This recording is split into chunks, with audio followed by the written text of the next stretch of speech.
acceleration by complex motives. Mito sat in a cell, her weapons taken and a chakra seal on her body. Even if she had given up willingly, she was still an enemy and wouldn't allowed to walk around the village freely. She had been brought to this prison after the battle had ended and hadn't seen any of her family members since, but Mito doubted that would last long. Why the gloomy look? The person who shared the cell next to her said. Mito chose to ignore him. She had nothing to say to Orochimaru's assistant. Is it because you betrayed Naruto after all he did for you, or is it because your friend Hitomi is dead? Kabuto continued. Mito didn't really care how Kabuto knew about Hitomi's death. It didn't matter, all he was trying to do was get under her skin. She was mourning her friend's death, but Kabuto had gotten it right the first time. She had betrayed Naruto. That thought would not leave her mind. She wasn't sure if what she did was right anymore. Even if Naruto's was defeated and brought back to the Leaf, the other villages would certainly call for his execution. Mito supposed they would call for hers too, but Minato probably had enough political power to stop that. After all, the only really destructions thing she did to the major villages was captured Iwa's jinchuriki, but that could be blamed on Deidara. But what if Naruto wasn't defeated? Would he come back and kill her for her betrayal? Mito wanted to say they had gone through too much for Naruto to kill her just like that, but she couldn't deny that Naruto didn't have much mercy for his enemies. The more Mito thought about it, more she realized that she may have screwed up big time. No matter what, it seemed that the happy family Minima described was never going to happen. Mito had been blinded by those false images. In the end, Mito was still just a kid who gave in to her emotions over logic. But there was no going back now. Mito spent a couple more hours in her cell just thinking about what would have happened had she stayed with Naruto, but her thoughts were interrupted by footsteps approaching her cell. Mito was afraid to look up, knowing it had to be one of the members of her family. When she finally did look at who had come to visit, she was shocked to see it was Naruko. Mito was about to say something, but Naruko dropped to her knees and put her head to the floor. Mito, I'm sorry. Naruko said, tears leaking into the floor. I'm sorry for being a terrible sister. I'm sorry for not being strong enough to bring Naruto back. I'm sorry for not being here when you were fighting Minima. I'm sorry for everything. Mito didn't know what to say. She never thought she'd see the day when Naruko would apologize to her. She knew that Naruko had changed from what Minima had told her, but she never expected it to be this much. You don't have to apologize, Mito said. But I do, Naruko said, standing up. I know you love Naruto more than you love anyone else in our family, yet you choose us over if. So that's why I'll promise to bring him back and make sure you and him get to live a normal life. I'll get that happy ending. Mito couldn't believe it. The look in her sister's eyes was so full of hope and determination. It was clear that her eyes could only see the world becoming a better place. It was so different from Naruto's, whose eyes had the look detachment and darkness. His eyes saw a world that was filled with violence and stupidity and believed that only a god could change its course.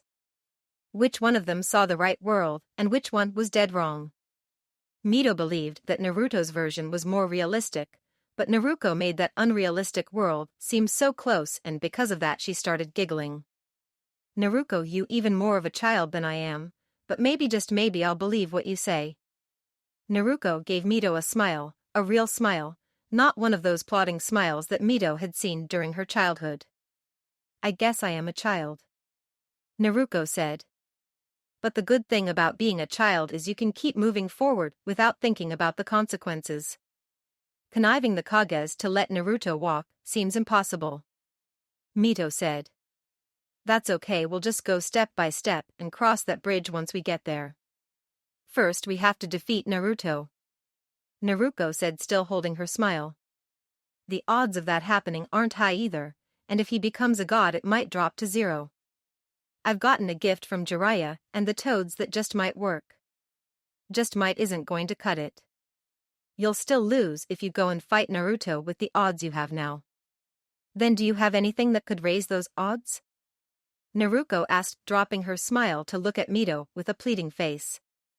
Mito didn't know if she could help. She didn't even know if she'd help, but just this once she would put her faith in Naruko over Naruto. People would probably call her an idiot for relying on the sister that not too long ago she had hated, but Mito too wanted Naruto to leave a normal life, and this might be the only way to do it. I'm not sure if it will have all the answers, but in my mind there is an image of a notebook that Orochimaru wrote about a certain boy. It was closed before I could read it, but if someone could go into my head and pauses that image, then just maybe we can raise our odds. I'll go tell Toussaint right away to get an oichi on it. Naruko said, walking out of the prison. Oh, and Mito, thank you. Mito didn't know why, but she felt pride in the fact she was helping her sister. It was strange she should feel horrible for betraying Naruto like this, but for some reason it felt like she was helping Naruto by doing this, although only time would tell if she was really working to make her family whole again. You're really putting a lot of trust in Naruko and that notebook, Kabuto said. What happens when you have to watch Naruto walk up to an execution platform, knowing it's partially your fault? Kabuto, I know the odds of that happening are way more likely than us being a happy family, but I'm just a kid, so I can only imagine a happy ending. Mito said, for the first time, truly believing it. Then I'll enjoy seeing that childish fantasy being ripped from your mind, Kabuto said. Naruto was floating around his new dimension. Technically it wasn't his dimension, but since no one else that he knew of could access it, Naruto was pretty certain he could lay claim to it. He was only in this dimension because he had wanted to know if it could serve any purpose for him besides storage. That, and he was still waiting for his team to arrive at the meet-up point. Sadly, both those things had yet to happen.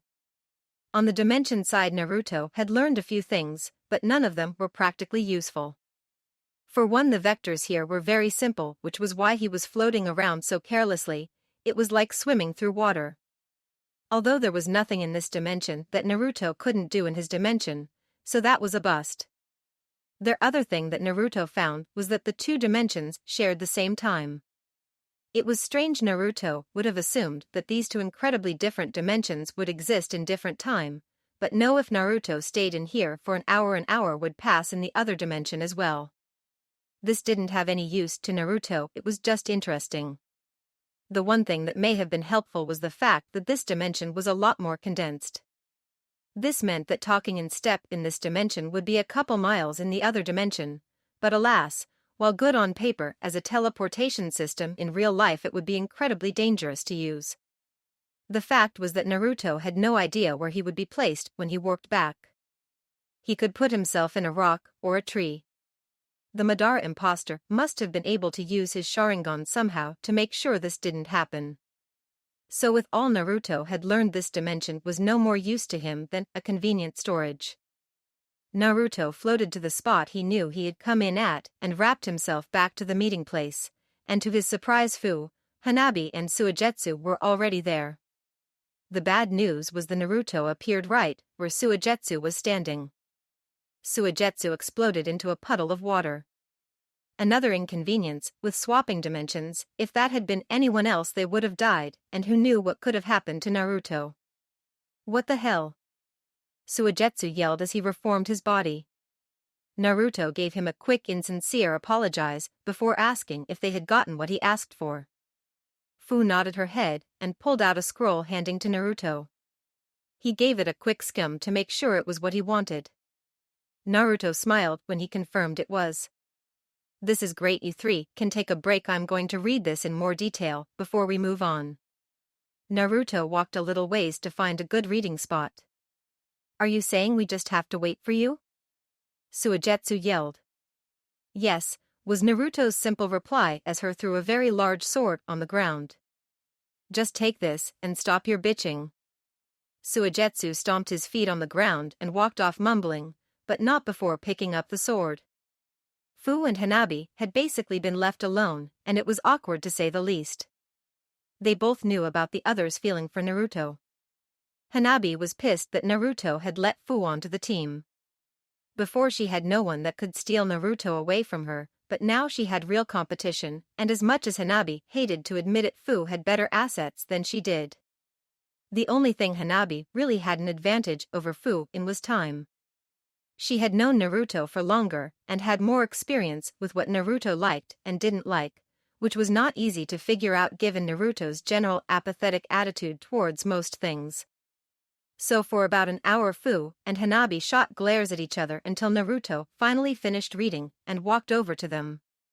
"Go work, Fu, this is exactly what I needed, all the Sharingan powers have been revealed to me," Naruto said, patting Fu on the shoulder, earning a blush from her and an irritated look from Hanabi.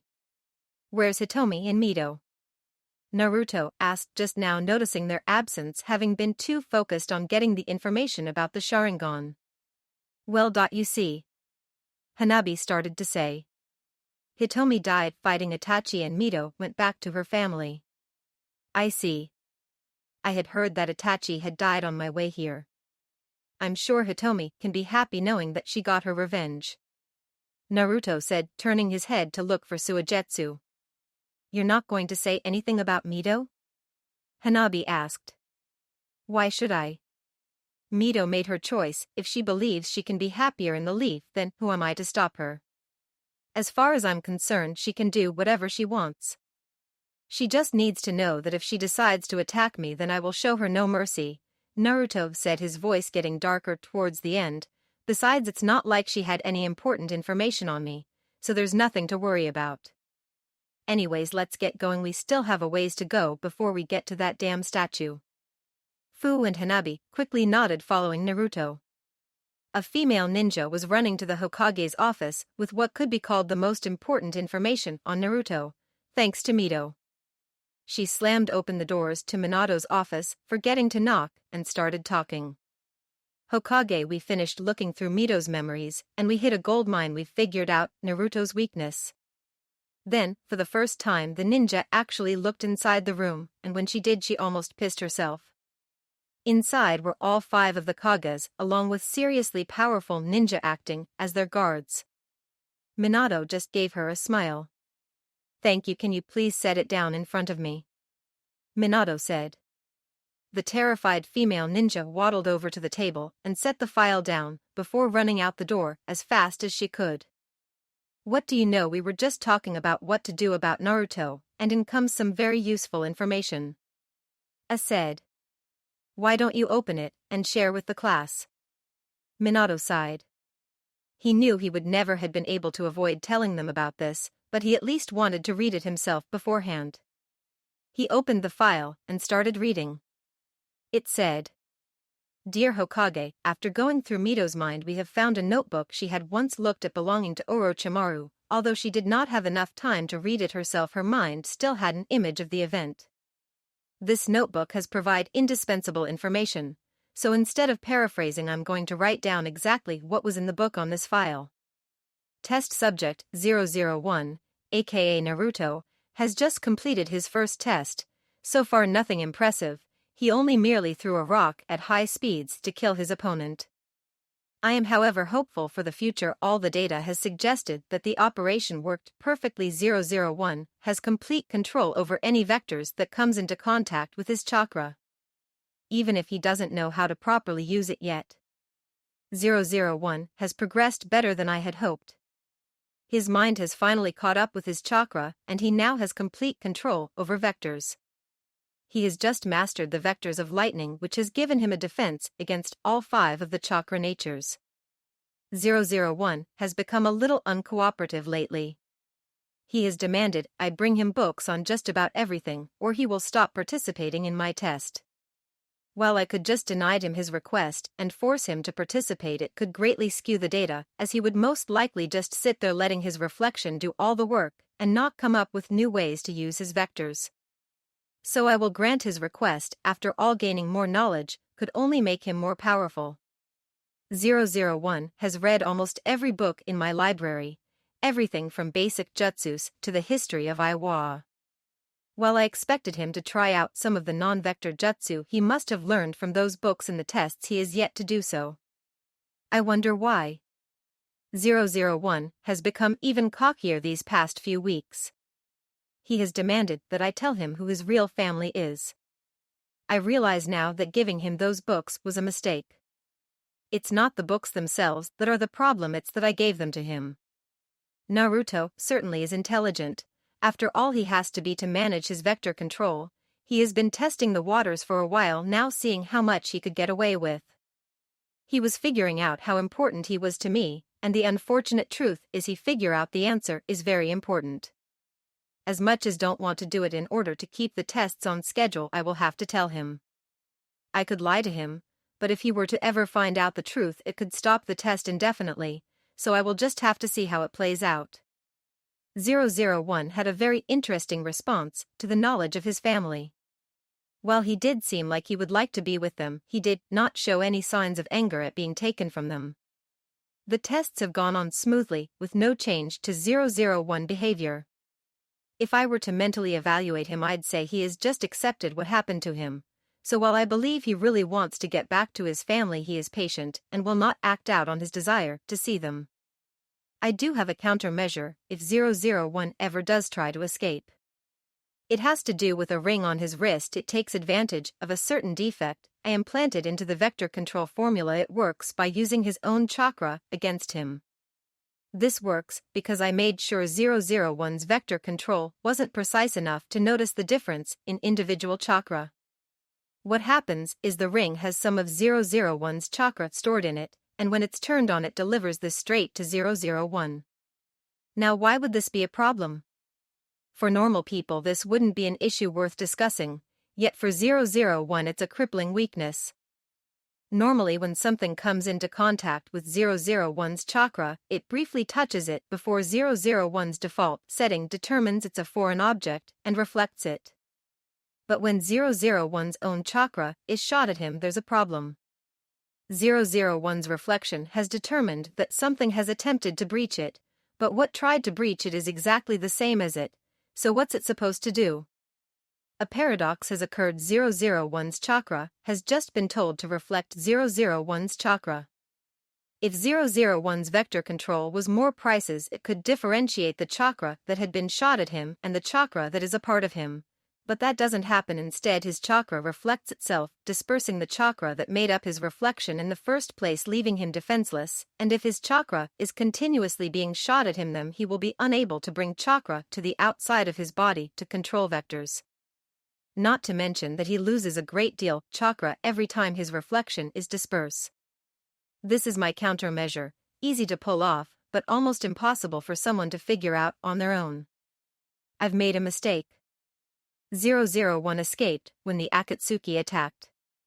He should not have been able to, but I've miscalculated the growth of 001's chakra. The ring was set to replace the chakra it had stored by absorbing chakra from 001 after it shot chakra at him should he attempted to control vectors.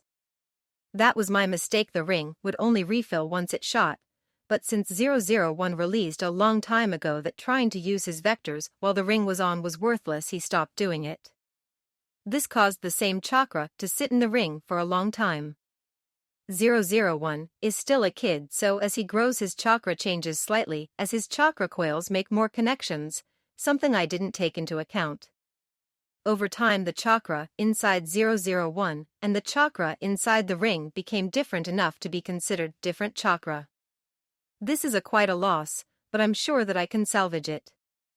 The Kages sat in silence after Minato finished reading. They were all thinking about what to do with this information. 4 out of 5 were thinking how they could kill Naruto with it. After almost 3 minutes of being in a noiseless place, Inoki broke the silence. So when do we head out? What do you mean we?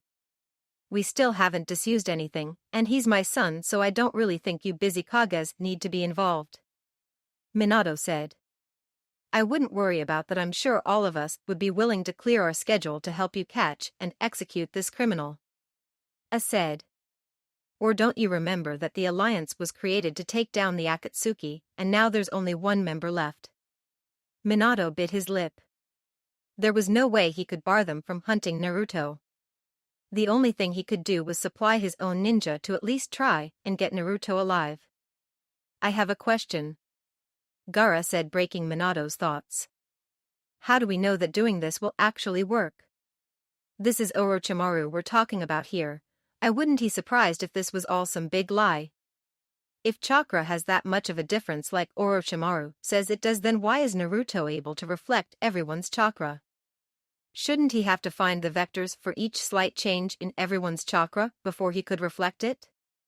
Not necessarily, Mei said, looking at her fingernails. Think of chakra as water. Water isn't exactly the same. There is salt water and pure water. Some water has more iron, more calcium, more chloride than other water. There are thousands of different kinds of water if you think of it like that. Yet for anyone using a water jutsu, it doesn't matter. It must be the same way for Naruto. The changes from one person's chakra to the next are so slight it might as well be the same. That makes sense, but how would we even get a hold of Naruto's chakra? I asked. That's easy, Inoki said. Any chakra-absorbing technique should work. Even if Naruto reflects it, there would still be a brief moment where it made contact with his chakra.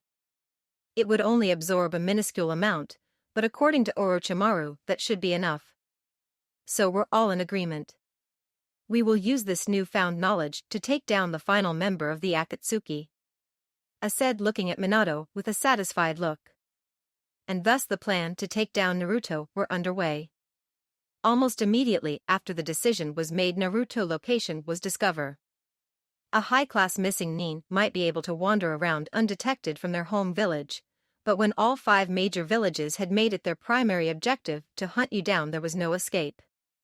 2 days later, the largest single task force was created. It didn't break the record by just a little, but either. In terms of power and numbers, most people would think of it as an army than a task force.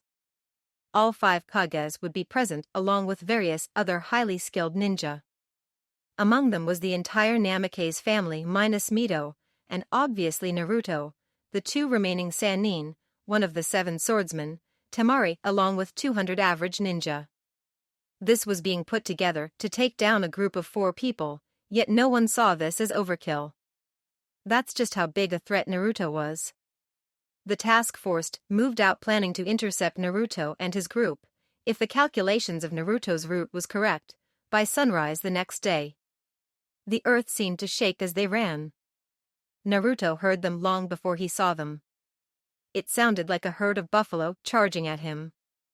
It looks like we've got company, and a lot of it. Hanabi said. Your 3 might want to stay back. This is way beyond the level any normal ninja can take on. Naruto said. Fu and Hanabi nodded, falling back, but Suigetsu stayed where he was. I'm not missing out on this, besides I've got to test out my new sword. Suigetsu said as he pointed to his back where 2 giant swords were crisscrossed. Suit yourself, just know that I'm not responsible if you get yourself killed. Naruto said as the army came into sight. He instantly picked out all 5 Kages and his family. They really aren't holding back. Suigetsu and Naruto stood there as the army got closer and still didn't do anything when they broke off to surround them. It might have seemed they were just that cocky, and to a certain extent that was true, but Naruto was getting a feel for them. You couldn't just smash 5 different types of ninja together and expect that they would work flawlessly without any team training. Naruto could already see some of the conflicts in the training each village had used. Kumo ninja were trying to get closer to Naruto than the rest, and the Kirk ninja were backed away from the ground, almost creating a second layer. Some ninja would bump into each other as they tried to move to a position that they believed would be the best from them. It wasn't so broken that Naruto would deem them ineffective, but there were already cracks starting to appear. I'll only ask this once, are you willing to surrender? Gaara said. No, Naruto said as he prepared cyclones behind him. Then we have no choice today, you will be killed or captured. My bet is on the former. I said. Naruto didn't waste any more time and smashed his cyclones on the group in front of him. Suigetsu ran into the crowd and started tearing people up using the living sword. Kumo nin were dispatched to deal with him while a few people moved to the front to deal with Naruto. These ninja did something very odd. They shot wires at Naruto. One of them hit Naruto and was reflected. The ninja that had thrown it grabbed it and retreated back into the crowd. They seemed to be waiting for something, but Naruto wasn't just going to stand there. He joined Suigetsu and the blood ran like water. Something was strange, however. They weren't attacking Naruto. Instead, they were keeping their distance. Of course, there was no distance that you could be safe from Naruto. But normally they would freak out and start attacking even if they knew it was useless. Then Naruto felt something hit his chakra and then his reflection destroyed itself. Shit, Naruto said as every ninja that had previous be passive unloaded jutsus and kunais on him. Naruto quickly focused on replacing the chakra on his feet and jumped high into the sky, avoiding the destruction below him. So they figured it out, Naruto thought. This might be harder than he thought. Then Naruto heard someone counting below him. It was a Hyuga, and when the Hyuga got to 10 he stopped and shouted, 10 seconds, that how long it takes for him to restore his reflection. The crowd nodded and Naruto hissed. Naruto landed with his reflection back to normal and started to take things seriously. He avoided the wires that were again shot at him. You really think I'll fall for the same trick twice? Naruto yelled as he crushed one of those stupid ninja into the ground. Naruto wasn't going to let them do that again. But before he could even begin his real assault, something flew past him. Naruto looked behind him to see a very liquidity Suigetsu. This sucks, Suigetsu said. Looks like you're on your own, just make sure to grab my swords when you're done. Suigetsu then started to leak into the cracks in the ground that had been caused by the battle. And then there was one, said the voice of the man who had defeated Suigetsu. One will be plenty. Naruto replied to the wreckage. Are you sure about that? Said as he charged his arm with lightning and ran at Naruto. Before Naruto could even decide if he should reflect it or dodge it in cause it was another trick, the ground above his feet rose so Naruto was standing on a stone pillar. A's target was no longer Naruto, but the pillar.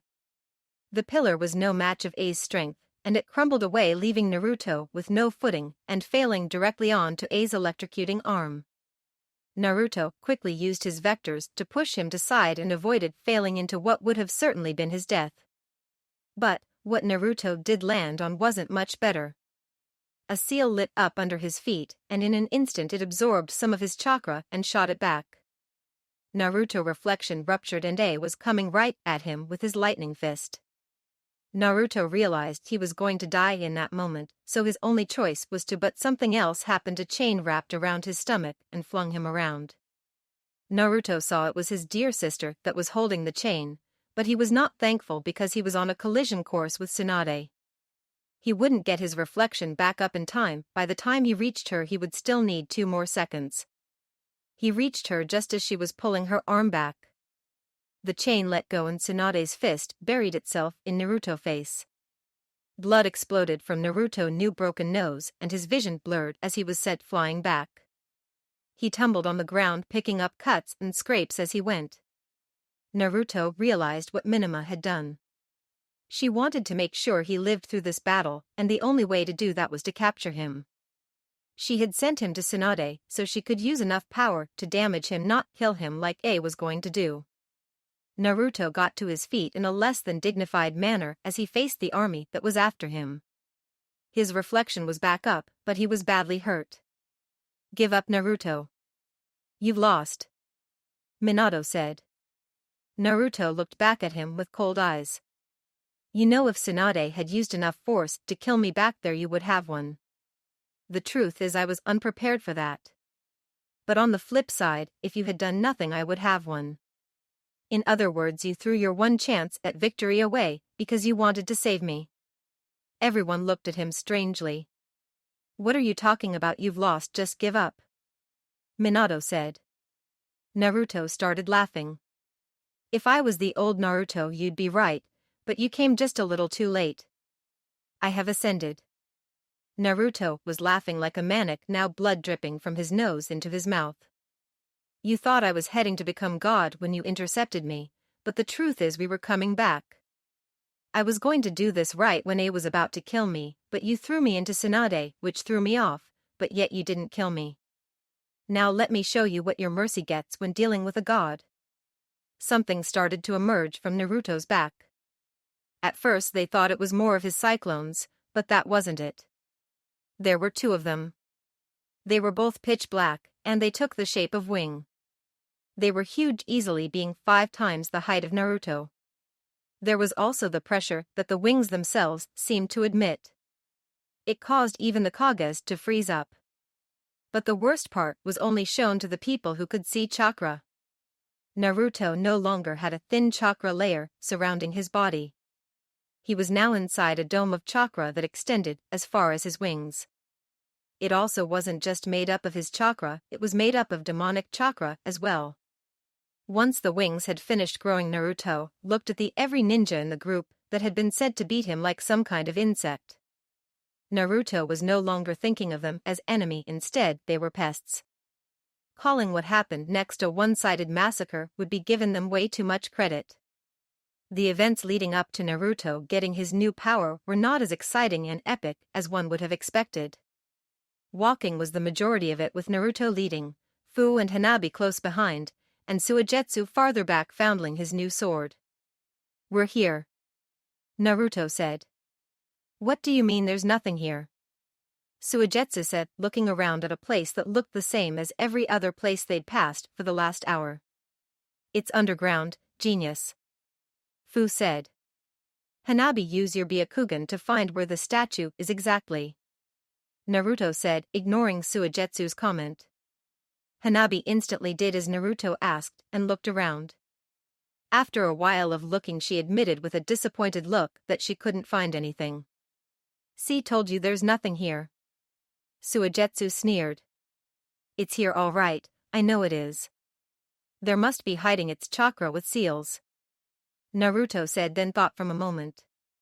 If the chakra's hidden there, it must be some kind of seal that affects the way chakra is seen. Suigetsu flood this whole area. "Hanabi, tell me if you see any difference in the chakra that's in the water at a certain place." "Got it," Hanabi replied. "Wait, let me do it," Fu yelled, butting into Suigetsu just as he was about ready to do his jutsu. "I don't care who does it, I just want it done," Naruto said, knowing full well why Fu was trying to make herself useful. Fu did a little hop of happiness before shooting a wave of water from her mouth in all directions. Suigetsu could have done it better, but it would serve its purpose. "There," Hanabi said, pointing to an area close to Naruto, "the chakra there as well, warped somehow." Naruto smiled as he walked over to where Hanabi pointed. "Here?" Naruto asked, and Hanabi nodded. Naruto brought his foot down and the ground below it collapsed, draining all the water into it. The rest of them crowded around the hole that Naruto had fell in. "You okay?" Fu shouted. "I'm more than okay, we found it," Naruto yelled back. Taking that as their cue, the 3 of them jumped down to where Naruto was. When they got down, they saw what they had been looking for. The ceiling statue was big and off-putting, but Naruto walked right up and touched it without missing a beat. "Oh yeah, I can feel it. The chakra of all the sealed beasts just waiting to be taken.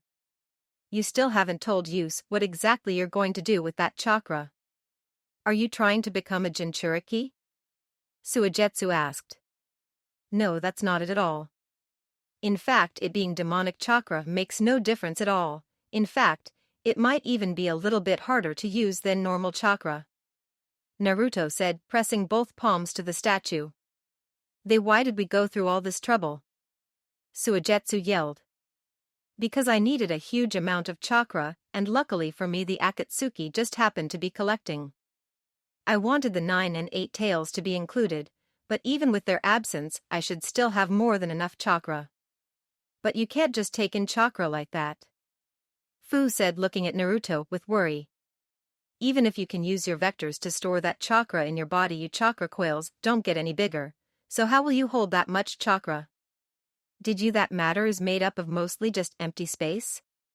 If the entire human population was condensed, so there was no empty space they could fit inside a cube of sugar," Naruto said.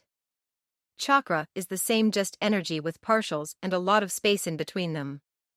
Now normally no matter how hard you tried you could not push partials closer together. But if you can control vectors, no matter how small, it becomes a simple progress. Not only will I have a huge chakra reserve, I'll also have the densest chakra in the world. This doesn't just allow me to store this massive amount of chakra in my body, it also gives my chakra a noticeable weight without any modifications. How does that help you? Suigetsu asked.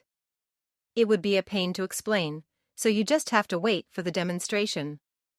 Naruto said, turning his focus on to the statue. He used his vectors to pull the chakra out and into his body. The only noticeable effect that could be seen to an outsider was the dark glow, which must have been condensed chakra, flowing into Naruto's hands. Now the effects of what Naruto had done could be seen by all. It was hard to tell for anyone who didn't have a Byakugan or any other sort of chakra-sensing power, but the wings that had grown from Naruto's back were nothing more than incredibly dense chakra. The chakra that made up the dome around was regular chakra that had been dispersed by the wings. Although anyone without a Byakugan or Sharingan would not be able to tell where the dome was. Now let me show you what your mercy gets when dealing with a god. Instantly anyone that was in the dome of chakra that Naruto created was killed. Blood rushing out their eyes and mouth as their blood flow had been reversed. Then wings flew at anyone who was just outside the dome at insane speeds. Some ninja were beheaded and some had their stomachs ripped out. The plan that the Alliance had devised to not attack until Naruto's reflection was down fell into panic. Kunais flew at Naruto. They were not reflected immediately when they hit Naruto's chakra. They made it a little ways into the dome before Naruto simply shifted his eyes a little and the kunais were sent back at triple the original speed. Naruto was no longer using his automatic reflection. It may have seemed like a very stupid thing to do to most people, but to Naruto it only increased his power. The only reason his chakra was set to reflect things automatically was because when an object touched his chakras it was already too close for Naruto to do the calculations on his own. But now since his chakra was a fair bit away from him, he could take the time to calculate what he wanted to do with every object that entered his chakra. It was no longer limited to returning the object at the same speed it was shoot. Naruto was not at all worried about doing the calculations himself either. Even if every ninja in the world threw 100 kunais at him at the same time, he would still be able to calculate a new path for every single one of them. Surprise attacks wouldn't work either, since even if he couldn't see it, his chakra would pick up something coming from behind him. In a matter of seconds, every ninja that had been in close range of Naruto was killed. The remaining made a defensive line around a bit away from Naruto. Naruto, however, was not even close to showing his full power. He stomped on the ground and hundreds of thousands of pebbles flew up around. The Alliance was only given a brief second to figure out what was going on. Those who didn't were torn to shreds as a carpet bomb of pebbles blasted the whole area. It had only been 30 seconds since Naruto had brought out those wings and 1/3 of the Alliance had already been wiped out. Don't hesitate. Minato screamed. Stick to the plan, nothing's changed expected for the area we can target. One ninja seemed to take Minato's words to heart and step up to the tip of Naruto Dome, or at least where he thought it was. It was far closer than any other ninja dared to be and people took note. Naruto watched too as the ninja absorbed some of Naruto's chakra and shot it back at him. Of course Naruto would not have just stood there and watched if the Alliance's desired effect would be produced. Instead Naruto's dome stayed exactly how it. You idiot, Naruto said, taking one step forward. My chakra is now a mixture of 2 different chakras, technically a mix of 8. That won't work anymore. And with a simply flick of his hand the poor ninja was sent into the sky with such speed that the friction caused him to turn into a burning ball. Now it's time for the real show to begin. Naruto said with a smile, not the insane smile he usually gave, but a real smile that made it seem like he was a kid that had just been given news toys. He clasped his hands together and wind began to move towards him. The people who knew what he was doing were truly terrified, but compared to what it was before, this was hundreds of times worse, literally. Hundreds of plasmas were being created around Naruto, and when they were finished they formed a ring at the edge of Naruto's chakra, so they wouldn't be weakened from leaving it. Then they started spinning faster and faster until the individual balls could no longer be seen. It was now just a spinning ring of light that some may say looked like a halo. The halo was not a sign of good fortune, however. It was a sigh of death and destruction. It seemed wrong that it would glow white. It should have been as black as Naruto's wings. Naruto took a couple steps towards the alliance, going very slowly. The halo nicked a tree, and the tree exploded so violently that a crater was left in its place. Then Naruto's slow walk turned into a bullet of death as he used his wings to fly just above the ground. The halo torn through everything, humans being no expectation. Any that were able to avoid the halo were just as easily crushed by Nightmare's wings. Gaara, in a vain attempt to stop Naruto, brought a sand wall up between him and his halo, but the wings could be said to be stronger than the halo. The sand was sliced through without even slowing Naruto down. The sand, however, did have an effect on Naruto. It made him change his course directly towards Gaara. His sand barrier was just as useless against the halo as it was against the wings. Gaara tried to dodge out of the way, but a black wing caught him, wrapping itself around Gaara's body and lifting him into the air. Naruto didn't stop to brag about how he was about to kill a Kage. That was not an achievement when Naruto was at this level. The wing crushed Gaara's body, creating a blood rain. It was not all that different from a sand burial. If it wasn't obvious before then, it was clear now that the alliance was way out of its league. It was like a group of kids armed with sticks that had decided to fight a Kage. There was no way for them to win. The Kage would crush them. The only hope the kids had were if the Kage was nice and would let them go for their naivety. Naruto was not so forgiving. This time it was Tsunade to feel the full force of a god. Naruto, without saying a word, shot his halo outside of his dome. The plasma would start to break down immediately, but his speed was insane, leaps and bounds faster than what Naruto had done at the lake. Long before the halo lowered to a non-fatal level, it made contact with Tsunade and cut her in half, although with about 15 other ninja. It had now been 2 minutes since the wings had appeared. 2/3 of the alliance had been killed. The kids fighting the Kage analogy had been wrong. It wasn't even close to that. At least with that scenario, the kids had a 1 in 1 billion hope that they might be able to touch the Kage with a stick. But that would not happen with this battle. It was more like an army of ants trying to attack the god of pest control. At that point, it's beyond stupid to believe that the fight will result in anything less than absolute slaughter for the ants. Inoki flew above Naruto and started his atomic dismantling jutsu. His aim was to destroy one of Naruto's wings. A white box engulfed one of the wings, and it looked like it might have worked, but just as the just was activated, the wing blew apart to avoid it. It wasn't that the whole wing came apart, it was just the section that would have been hit by the jutsu. There now was thousands of what might be called feathers if it wasn't for the fact that they looked like thin black spicks. And every single one of they were shot at the old man. Just like the wings themselves, no defense seemed effective enough to stop them. When Inoki was efficiently skewered, the feathers returned to reform that section of the wing, leaving it to look like nothing had happened. "This is ridiculous," a leaf ninja said, trembling with fury. "We can't fight this. We're all going to die," he screamed before dropping his weapon and running off.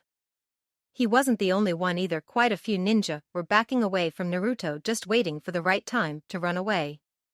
"Don't lose hope," Minima yelled, turning to face the crowd. "He might be strong, but he's not invincible. You know you should turn your back on your enemy, especially when they really are invincible," a voice said from right behind her. Minima turned around, sweat already dripping down her face. Naruto had landed behind her as she had been giving her brief encouragement. She was already too far in the dome to be able to run out, and the look in Naruto's eyes told her that he was going to kill her. Minato saw this also and teleported to Minima with the seal he had placed on her. Minima felt something grab her, and then she was immediately teleported outside the dome next to Kushina. Minima breathed a heavy sigh of relief. "Thanks to San, But when she looked over she saw Minato with blood dripping from his eyes and mouth just before he slid down Minima's body and collapsed onto the ground. "Two-san." Minima screamed as she bent down to check for a heartbeat. There wasn't one. "What do you know?" Naruto said, not at all concerned by the fact he had just killed his own father. "Even when I reversed his blood flow, he still held on long enough to teleport you out.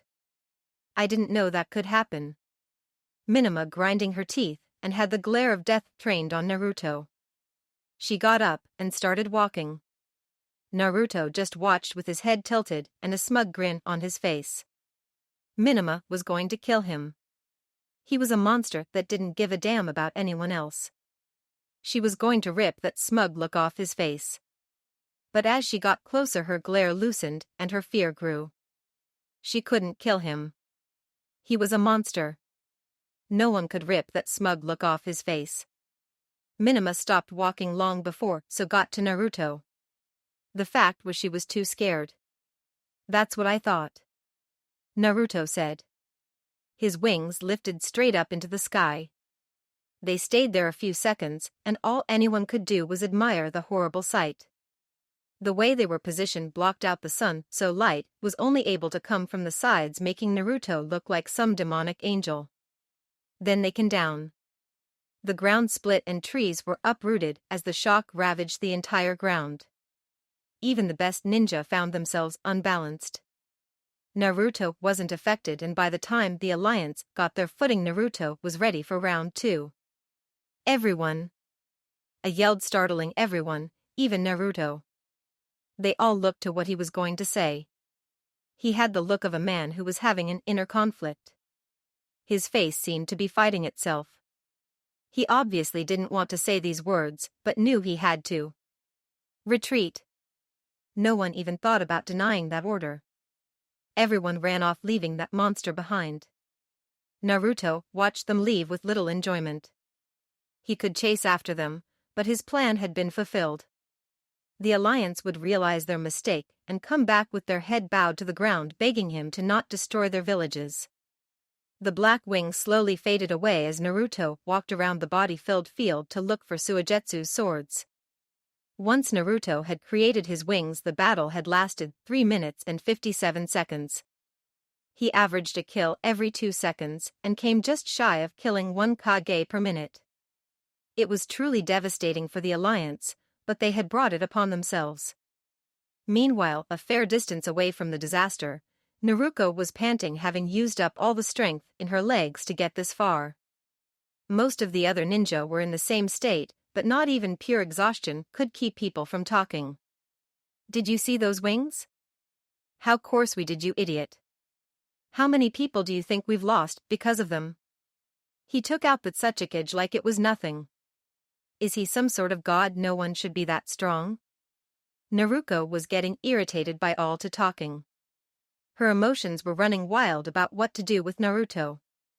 Naruto killed Minato, that fact was clear, but Minato had still believed in Naruto when he was almost killed fighting for the 3 tails. Should she still trying to bring Naruto back because that's what Minato would have wanted, or should she finally give in and write Naruto off as a monster? Naruko didn't know, but the chatter didn't help, so she shouted something that she had always believed. "You all need to shut up. We're still alive. We can still fight. Naruto isn't invincible. We can beat him once we regroup and gather our strongest ninja." Everyone turned towards Naruko just like they had during her speech at the 3 tails fight, but unlike last time she did not fill them with hope and determination. Instead, "You want to see our best? Well, head back to where we came from because they're all over there. There is no way that he can be beaten by just a little regrouping. If he wanted to he could stroll right up to Kumo and no one could stop him. Beat him. Beat him. We would have been lucky if he even looked at us like a threat." On and on they went about how it was impossible to beat Naruto, and no one put up any opposition, not the Kages, not Kushina, not even Minima, who Minato died trying to protect. It was Jiraiya who finally put an end to their squabble. "Listen, no matter what is said here, no resolution will be reached. I suggest we all go back to our home village, then have a meeting to discuss what should be done next. After all, Jiraiya said, his voice taking on a very sad tone, we along with Suna and Iwa have to elect a new Kage to even take part in this meeting. Everyone seemed to agree, but no real words were said. Everyone just got on their feet and hobbled away in the direction of their home village. It was a depressing sight. The threat of Naruto coming to attack them was not zero, so maybe they should have up a little more effort in leaving like an actual ninja force, but then again, why did it matter? There was no defense they could put up to stop Naruto, so why even try? No one even thought about going back for the bodies. When the Leaf Ninja returned, everyone was ready to congratulate them, but the mood surrounding filled their senses with defeat. How had this happened? It was one guy against the world, and yet he not only beat the world, he crushed it. The election took place soon after, with half-hearted voters coming up to vote for Jiraiya, who won with no opposition. Jiraiya, the man who had avoided taking the Hokage's office all this time, sat in Minato's chair with no complaints. Iwa and Suna also chose new leaders, but Suna didn't have anyone really ready to take the seat, and it was already under debate if Suna should be replaced with Taki as a major village. Iwa, on the other hand, wasn't that bad off when it came to leadership. Let's be honest, Inoki had already been heading to the grave, and more than a few people had been ready to take his spot. Jiraiya's first order of business was to assess how much damage had actually been caused by Naruto's slaughter. A group was set out to collect the bodies, and a shocking discovery was made. Sasuke Uchiha had been killed and no one had noticed, not even after the fact. If anything else, it showed just how many legends Naruto had killed that day that made something like the death of Sasuke Uchiha go unnoticed. There were still a handful of Uchihas left, but they were all far too young to take control of the Uchiha compound. It was eventually decided it would be left for an Uchiha who could later prove himself. Meanwhile, as the days passed, the more pressing issues hovered over everyone's head. What was to be done about Naruto? A meeting would be taking place in Kumo very soon, but it was almost a given that the meeting would never be able to put a force together that could beat Naruto, so what was going to happen? Naruko thought about this a lot as she sat in her room doing nothing particular. It wasn't so long ago that Jiraiya had sent her to the Toads to learn the Sage Mode. The idea behind it was that Naruto wouldn't know about that vector and thus Naruko would be able to hit him, but she didn't get the chance to use it. It didn't matter anymore either, even if Naruto didn't know the vector behind Sage Mode, which would kept him from altering her direction or reflecting her, he still knew how blood flow worked. It wasn't a big deal. Before, all Naruko would have to do was be careful and keep her distance, but now the minute she stepped into that dome she'd be killed. But there had to be a way, there just had to. Mito had heard the news even in her cell. Looks like that fairy tale ending would never come about. Naruto was a god now, an unbeatable force. What do you think will happen? Mito asked Kabuto, as much as she hated to, but Mito had to admit Kabuto was way smarter than her. This meeting that they're holding is only propaganda that makes it seem to the average citizen that they still have some sort of control over Naruto. The real purpose of the meeting will be coming up with a plan that will convince Naruto to not walk up and destroy the ninja world. The only problem is that they don't know what to give him. What are you talking about? Mito asked. We all know that Naruto wanted to become a god, but now that's done, that what does he want? The Alliance needs to figure this out because they don't have a power advantage anymore. It's obvious what Naruto wants? Mito said. And what's that? Kabuto asked, showing a mild curiosity. He wants peace. Ninja won't stop fighting each other even if they were threatened to stop by Naruto's all-destroying power. The system has been around too long. If ninjas stopped fighting, the economy of all the major villages would collapse, which would lead to even more sadness and despair than a fourth great ninja war would. I wasn't talking about world peace. As much as I love Naruto, he isn't that nice. He just wants peace for himself, and I guess the people in his group. Mito said, bringing her knees up to her chest, thinking about how she could have been in that group. Kabuto thought about it for a little bit before giving his own reasoning. I see that isn't impossible with how strong Naruto is now. People will give in to their fear more than their anger and won't attack Naruto. That must be why he calls himself a god, but Naruto has probably already acquired his peace with his most recent display. The Alliance can't do anything in that regard, so they'll have to find something else. Luckily for them, if Naruto really only wants peace for himself, he'll be willing to make a deal with the Alliance, and no matter how outrageous the demands get, they'll give it to him. The meeting took place in Kumo, although it was less like a meeting and more of an inventory check. What if we offer him a squad made up of our best ninjas to protect him? The new Kage of Suna said. You idiot, Naruto doesn't need protection. He's way too powerful, and what would they even protect him from? There's not a person left in the world who would think about attacking him. A said begrudging as it was humiliating to a part of this meeting. Then what else can we do? We can't let him walk into any village he pleases, he'll level the place. The Kage yelled back. Naruto isn't just going to start taking tours of our villages. I bet he won't even step foot in one of the major villages. A said being the only one in the room who still thought Naruto might still see the Alliance as a threat, even if it was a very, very small threat. Then there was a knock on the door, and A ushered his secretary in. Mr. Rakage, Naruto Namikaze and his friends have just entered the village. A could hear the other Kages snickering at him, but he chose to ignore them to keep his pride intact. What is he doing? A asked, not being able to dismiss the thought that Naruto had come to level Kumo and kill the Kages he missed. Right now he's not doing anything. He's just walking around, although it looks like he's making his way here. The secretary said. All the Kages looked at each other. What should we do? Mei asked. As long as he doesn't do anything, we should just wait here, but if he tries to attack Kumo, we'll have no choice to attack him. Jiraiya said. I agree, the Kazekage said, looking at his feet, obviously terrified of the thought that he may have to fight Naruto. The other Kages were better at hiding it, but they too prayed that Naruto was just here to make his demands. Meanwhile, out in the village, Naruto was getting the welcome he had expected. Ninja and citizens were crowding the sides of the streets just to get a look at the man who had defeated the entire Alliance. They knew full well that Naruto could kill them, but that wouldn't stop them from watching. Most of the ninja had a look of pure hatred in their eyes, but they had accepted that Naruto was too strong for them to do anything.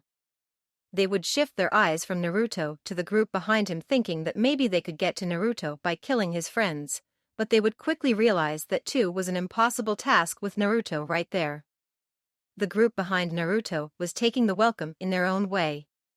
Fu was partially clinging to Naruto's back, and surely would have been if it wasn't for his reflection, as the people gave them their hate. It probably reminded her of the looks she got in Taki. Hanabi had a lot more control of herself, but she was still nervous. Suigetsu, on the other hand, loved the attention. He returned each glare with one of his own, and at one point it even growled, showing off his shark teeth. They made it to the place where the Kages were having their meeting, and the guards didn't even attempt to stop them. Naruto walked right past the secretary, although the rest of the group decided to wait in the lobby while Naruto took care of business. Naruto walked into the meeting room, and all the Kages looked at him, trying to dissect his mind for what he was doing there. Hello, I'm so glad that you all had the time to see me. Naruto said with a big smile and a happy-go-lucky voice. I don't want to take up too much of your time, so I'll get right down to business. I would like each of you to give me 1% of your village's revenue. It took about 2 seconds for Naruto's demand to sink in. 1%? Are you fucking insane? Mei yelled. The other Kages stiffened, thinking that Naruto would blow the room sky high, but instead he just answered politely. I think you're overreacting, it's just 1%. It might only be 1%, but it's 1% of the world's 5 largest economies that was used to fund whole sites, not one person. Even having 1% of just one of the major villages would make them rich, but all 5 would give them almost unlimited funds. I'll agree, Jiraiya said, startling everyone. I'm glad you see it my way. Naruto said. Jiraiya's word started a chain reaction, and the other Kages started to really think about it. And it didn't take much thought to realize that they didn't have much of a choice. They all agreed to Naruto's terms in the end. 1% wouldn't kill their economy, but having an enemy like Naruto certainly could. That's how power Naruto had become. He never once mentioned why the Kages should give him this money. He didn't threaten them. He simply told them that he wanted it, and that was enough of a reason to pay up. "Thank you for your cooperation," Naruto said after he had been given a huge sum of money to start out with. "Every time you need to pay up, just send it to my house. I'll send an address once it's built." Then Naruto Namikaze, the richest and strongest person in the world, got up and left. Mito was awoken by a strange sound. It was like the popping sound an airtight container would make when the lid was suddenly removed. Outside her cell was a life form that she had really hoped she never see again. "Well, isn't this interesting?" Kabuto said to the being that Mito would refuse to think of as a person. "The Alliance sure can be mean. Naruto this, Naruto that, Naruto the only surviving member of the Akatsuki. Why did they all forget about us?" Zetsu said, sounding like a child who lost out on the last cookie to his older brother. "You idiot, that's a good thing. If they forgot about us, then we can move freely. It still makes me sad. If you don't mind me asking, what are you two, or is it one doing her?" Kabuto asked, but the smile on his face told Mito that he already had a pretty good idea. "We need your help, Kabuto-sensei," White Zesta pleaded, and would have gotten done on his knees if he wasn't attached to Black Zetsu. "We do acquire your assistance with that special skill of yours." "That's great. It's been a while, so I thought that leak about my skill wouldn't catch any fish, but it looks like I just had to be patient," Kabuto said as Zetsu phased into the ground and then phased out behind him. "Well, we certainly bit," Zetsu said before wrapping his arms around Kabuto's waist and phased them both into the ground. Mito watched it all without saying a word. There was no point. Even if every ninja in Konoha came running to the sound of her voice, Zetsu still would have escaped with Kabuto. But what did Zetsu want with Kabuto? Mito could only assume it had something to do with the now destroyed Akatsuki. It was probably some sort of revenge against Naruto, but whatever it was, Naruto could handle it. Mito thought as she went back to sleep, very sure of that thought. Konoha could discover their missing prisoner in the morning. How long had it been? The calendar said 3 months, but it sure didn't feel like it. When the Alliance surrendered to Naruto, everyone held their breath, fearful of what would happen next. What would the land's newfound god do? The answer, nothing. Naruto didn't go on daily massacres like people thought he would. He didn't go out and kill all the dangerous missing nins and bandits as a punishment. He did none of that, and because he did nothing, he became more godlike. Soon people just thought of him as a legend. Someone who had the power to kill them all, but wouldn't us it, so they had nothing to fear as long as they didn't try to challenge him. He was always in people's mind, but not their actions. Just like a true god. Naruko realized just how sturdy the world was. It only took a month for everything to return to the way it was after Naruto stepped off the main stage. The Alliance broke up almost immediately after Naruto left Kumo. The main issue was if Suna should still be allowed to counting as a major village. The villages were split and once again became their own separate entities, the only link between them being the money they owed to Naruto each month. Bandit camps started popping back up at their usual rate, since fear of accidentally turning down a one-way road had been passed. The world moved on. Naruto was nothing more than a story, and he would stay that way unless he decided to return to the world. There were, however, 2 places where Naruto was still very real and would remind people that he was still the strongest. One of these places was a simple white page in the very back of a certain black book. It read, "Naruto Namikaze is the only person to ever achieve God class. He is extremely dangerous and should be avoided at all costs. There is no bounty on his head, so going after him is pointless. If you are unfortunate enough to meet him, do not attack. He has no known weaknesses in his wing form, and has enough firepower to wipe out all 5 of the great ninja villages. The suggested course of action is to reason with him and do anything he asks." It was just a brief paragraph, but it was sure to stick fear into any academy brat who was thinking about taking down the best. The only other place could also be found on that page. It was Naruto's address. Naruto had built a house. It was more like a mansion where his first true home was, the Land of Frost. Why anyone would want to go there after reading the passage was beyond Naruto, but it was there, probably to let people know where they shouldn't ever go. "Naruko, dinner's ready," Kushina shouted. Naruko put the bingo book down on her dresser and headed downstairs. Minima was already at the table and Mito was just walking in. The one good thing about the alliance breaking up was the fact that other villages lost a lot of their influence in the Leaf.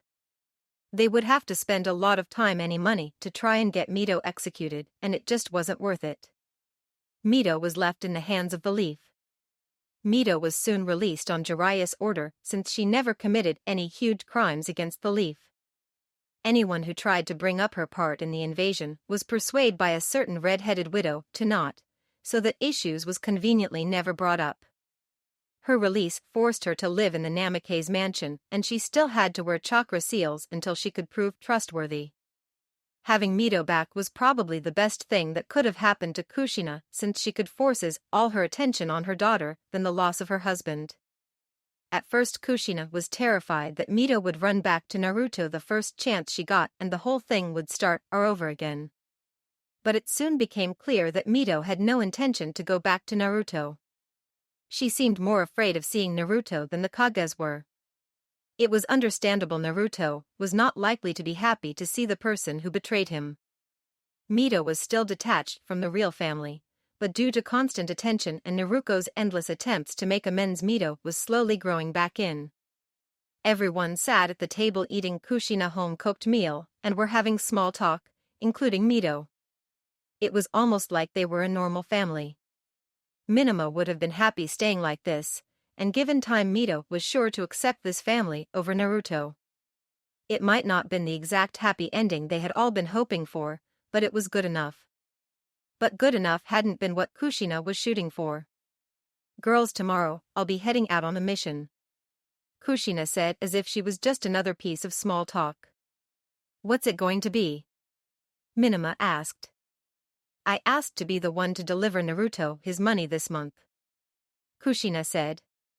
Naruko choked on her food and had to pound her stomach to breath. "Why would you do that?" "It's just something I have to do," Kushina said. "He won't come back to the Leaf," Minima said. "I know, but I just need to talk to him. I need to learn who my son really is," Kushina said, tears leaking out the side of her eyes. Mito didn't say anything. She knew exactly what Kushina was thinking. It would be hard to face Naruto, especially after he killed Minato, but as Kushina said, she had to. Mito knew she had to too, but she wasn't brave enough, and honestly Mito didn't think she'd ever be. Slowly Naruko and Minima realized this too. "Just be careful," Minima said. "I will." Later that night Naruko laid awake in her bed looking at Naruto's page in the bingo book as she often did. There was no special reason that Naruko did this. The story seemed to have already reached its conclusion. Naruto was the strongest, he had achieved his goals and everyone else was able to go back to business. The best thing to do was to put it down and be happy with the ending you got, but Naruko just couldn't let it die. Even if what she had now was better than could have been realizably expected given the situation. Naruko had thought she would be happy with this ending, but when Kushina announced that she was going to see Naruto, Naruko realized something. This wasn't the ending she wanted. Naruko wanted to go too, but now wasn't the time. There was always a chance that Kushina's and Naruto's meeting could change the story's ending, but it seemed unlikely. It might have sounded like Naruko hadn't changed at all from the spoiled brat she used to be, but this bittersweet ending was unacceptable to her. Why did everyone who worked so hard to get their happy ending be forced to accept this ending where Naruto was the only truly happy one? Naruko must have been insane for thinking this, but she believed the happy ending she had promised Mito back in her cell was still possible, but it could never be achieved as long as Naruto's ending still stood. Naruto's ending had to be knocked down. Naruko was probably the only person in the world to even think about challenging Naruto at this point, and for what a stupid reason. Even if she was able to beat Naruto and destroy his ending, it was almost granted to be an even worse ending. Naruto wouldn't be allowed to just come and live with them like Mito had been. He'd be executed, but just like how the gate guards of the villages knew that the Akatsuki would attack that fateful day, Naruko knew that if Naruto's ending was shattered quick enough, then a happier one would take its place. Kushina walked with a bag in her hand filled with enough money to buy a large house. Normally this large amount of money would never be allowed to travel with only one person, but this case was special. The chance of attack when taking this mission was almost zero, since no one from the random bandit to the greediest man in the world would dare to rob Naruto's money. It was getting cold and Kushina wished she had on more layers of clothes. She underestimated how cold it could get this time of year in the land of frost, and Naruto's mansion was far enough away from any village that it would take too much time to go out of her way to buy some.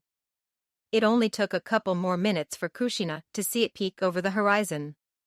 A structure that was built in half the time it should have looked out of place with all the wideness that surrounded it, but the mansion looked as much a part of the landscape as the growing trees. It was white and seemed to fall into the ground instead of rise above it, but this must have just been an illusion as Kushina could count the windows marking it as a two-story structure. Kushina knocked on the door. She heard the shifting of feet coming from the other side, and for a brief moment thought about leaving the money on the steps and running off. The door opened too quickly, however, for her to act on that thought. Kushina froze under Naruto's gaze, but he didn't have that piercing look when he opened the door. Kushina had frozen because she thought Naruto would have that look. Instead, he looked like a normal teenager, something that would have to be seen to believe. He was wearing a white hoodie with gray pants. His feet were bare and his red eyes, that Kushina had expected to pierce right through her, were just moving around aimlessly. "I see you've finally come." Naruto said, his words no longer lanced with the acid and arrogance it once had. "I'm here to give you your money."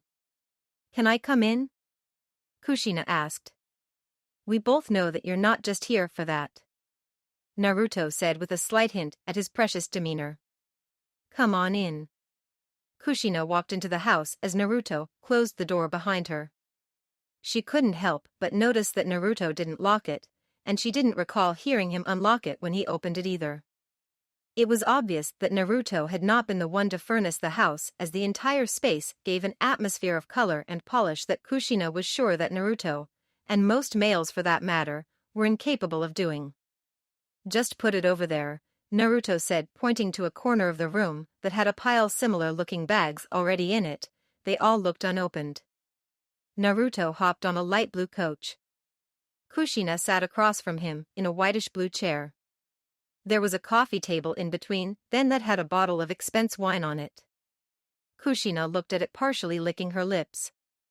It had been a long journey, and a drink could do her some good. Naruto seemed to have noticed her hunger and decided to play the nice host. He cracked open the bottle and poured each one of them a glass. Kushina quickly took the one she was offered.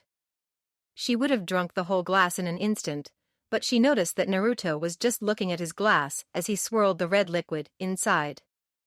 Kushina briefly thought that Naruto may have spiked the wine, but that thought was gone almost as it came. There was no reason for Naruto to do that. He could have easily taken Kushina down if he wanted to. "I assume you're here because you want to talk about Minato's death," Naruto said. "I do," Kushina said, putting her glass down, giving him a more Naruto-like stare than Naruto had given all night. "Shoot away," Naruto said, finally taking a small sip of his drink. "Why did you kill him?" "He tried to kill me." "Don't you feel even the slightest bit guilty?" "No." "How can you be so heartless?" Naruto let out a heavy sigh of annoyance. Why is this so hard for Leaf Ninja to understand? Have then really grown so arrogant that they believe they can do no wrong? Of course not, but what you did was clearly in the wrong, Kushina said. You still don't get it. Why am I in the wrong? It's a ninja's job to kill, Naruto said. That might be so, but what you did was barbaric. All those people were ready to run away. You knew they were no threat to you right when you sprouted those wings. Yet you killed them without hesitation, not even thinking about their families or friends. Kushina said, a clear liquid falling onto Naruto's floors. This confirms it. Naruto said, like he had just finished an equation to a math problem. You leaf have grown so high and mighty that when one of your nobles are killed by us peasants you cry out, look at these barbarians, they're so evil. How many people did Minato kill in the Third Shinobi War? In fact, how many people did you kill? Naruto asked, finally giving Kushina that death stare she had been so worried about. We had to, we were at war. Kushina said, trying to defend herself. Then that makes it okay, because you're the leaf and those rock bastards attacked you. I bet when Minato massacred those people by the hundreds he didn't think about their friends and family. Yet you call him a hero while calling me a villain. The truth is I'm only in the wrong because I killed one of you, but things are different than they were before. Now the nobles aren't strong enough to take me down by force, so all they can do is cry out on how cruel the world is to them. Kushina wanted to make a defense. She was digging into every part of her mind and soul for a refute, but there was nothing. Slowly she looked towards the ground, accepting Naruto's words as truth. That's better, Naruto said. It finally dawned on at least one of the nobles that morels are made by the strongest, and it just so happens that a god is far stronger than a noble. Suddenly Naruto's piercing eyes left, as if someone had used an eraser on his face, and returned to the lazy unfocused ones from before. Is there anything else? Do you like your new life? Kushina asked. You must think I'm one of those people who can't live unless they're fighting or putting their life on the line, but that isn't me. I love these nice peaceful days, although if I have to I won't hesitate to bloody my hand to protect this life. I see, Kushina said before standing up, then hope you enjoy it because you're still my son and I want you to be happy. Naruto heard the door open and close and then there was silence, for a brief second. Wow, I didn't think we ever see that look again. A female voice called from the second floor. What can I say, the nobles just know how to irritate me. Naruto said, getting up from the couch. What are you going to do now? Fu asked. First I'm going to get something to eat, then a nice long bath. Naruto said. Clearly nothing Kushina had said had changed anything. Fu waited for Naruto to enter the kitchen. Once he was completely out of sight, Fu raced to one of the second-floor bathrooms with a very naughty plan in mind. She entered the bathroom and quietly shut the door behind her. This bathroom had a huge bathtub that could easily hold 4 to 5 people. This was Naruto's favorite place to clear his mind, so he would definitely come here.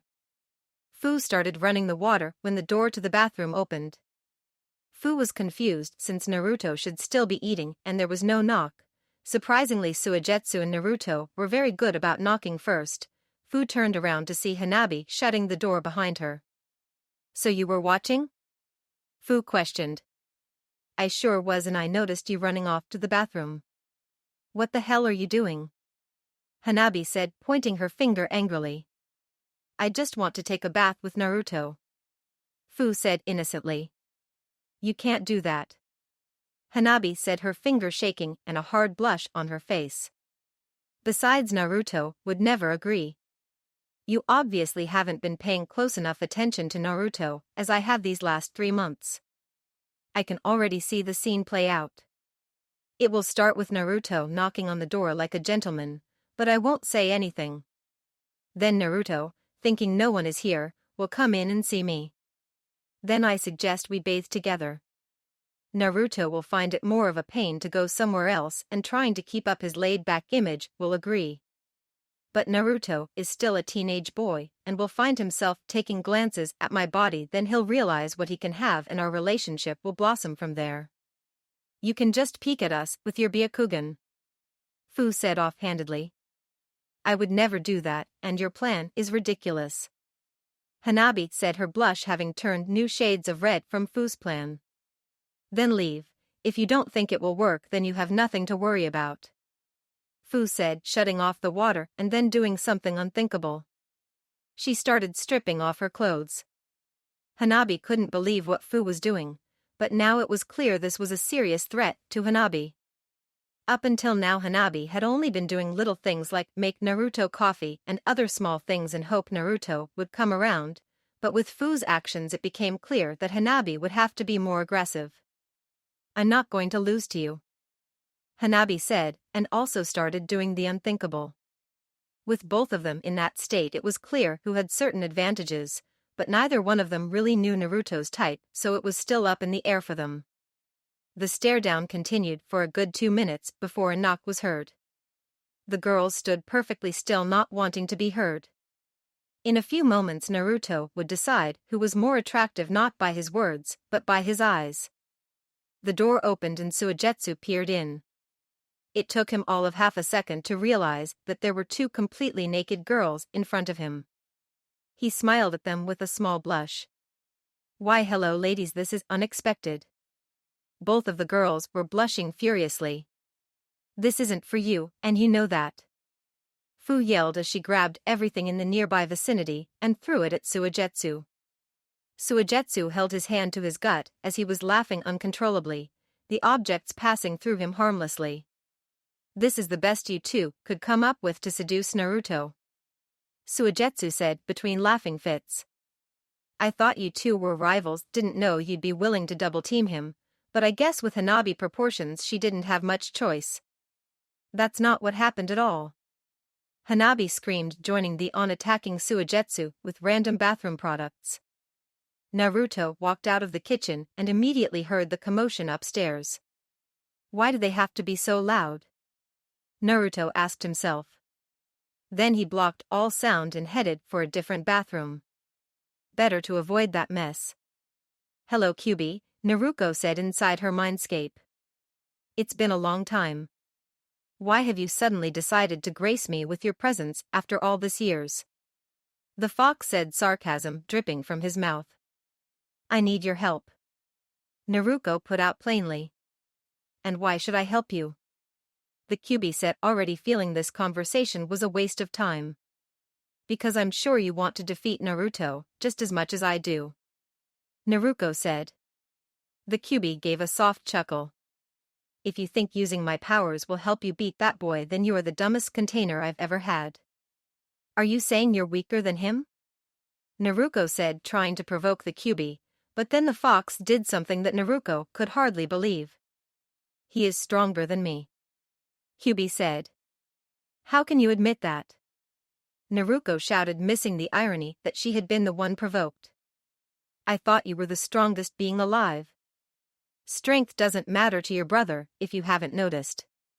Even if I was to give you full accesses to my cloak, like I did when you were a better you, it wouldn't matter. Naruto has already proved he knows the vectors behind demonic chakra. Besides, reversing your blood flow is more than enough to end the fight." "So that's it, you're just going to give up?" Naruko yelled. "I don't like it any more than you do. In fact, I probably hate that brat more than you do with what he's done to my brethren, but I can be content with giving up for now."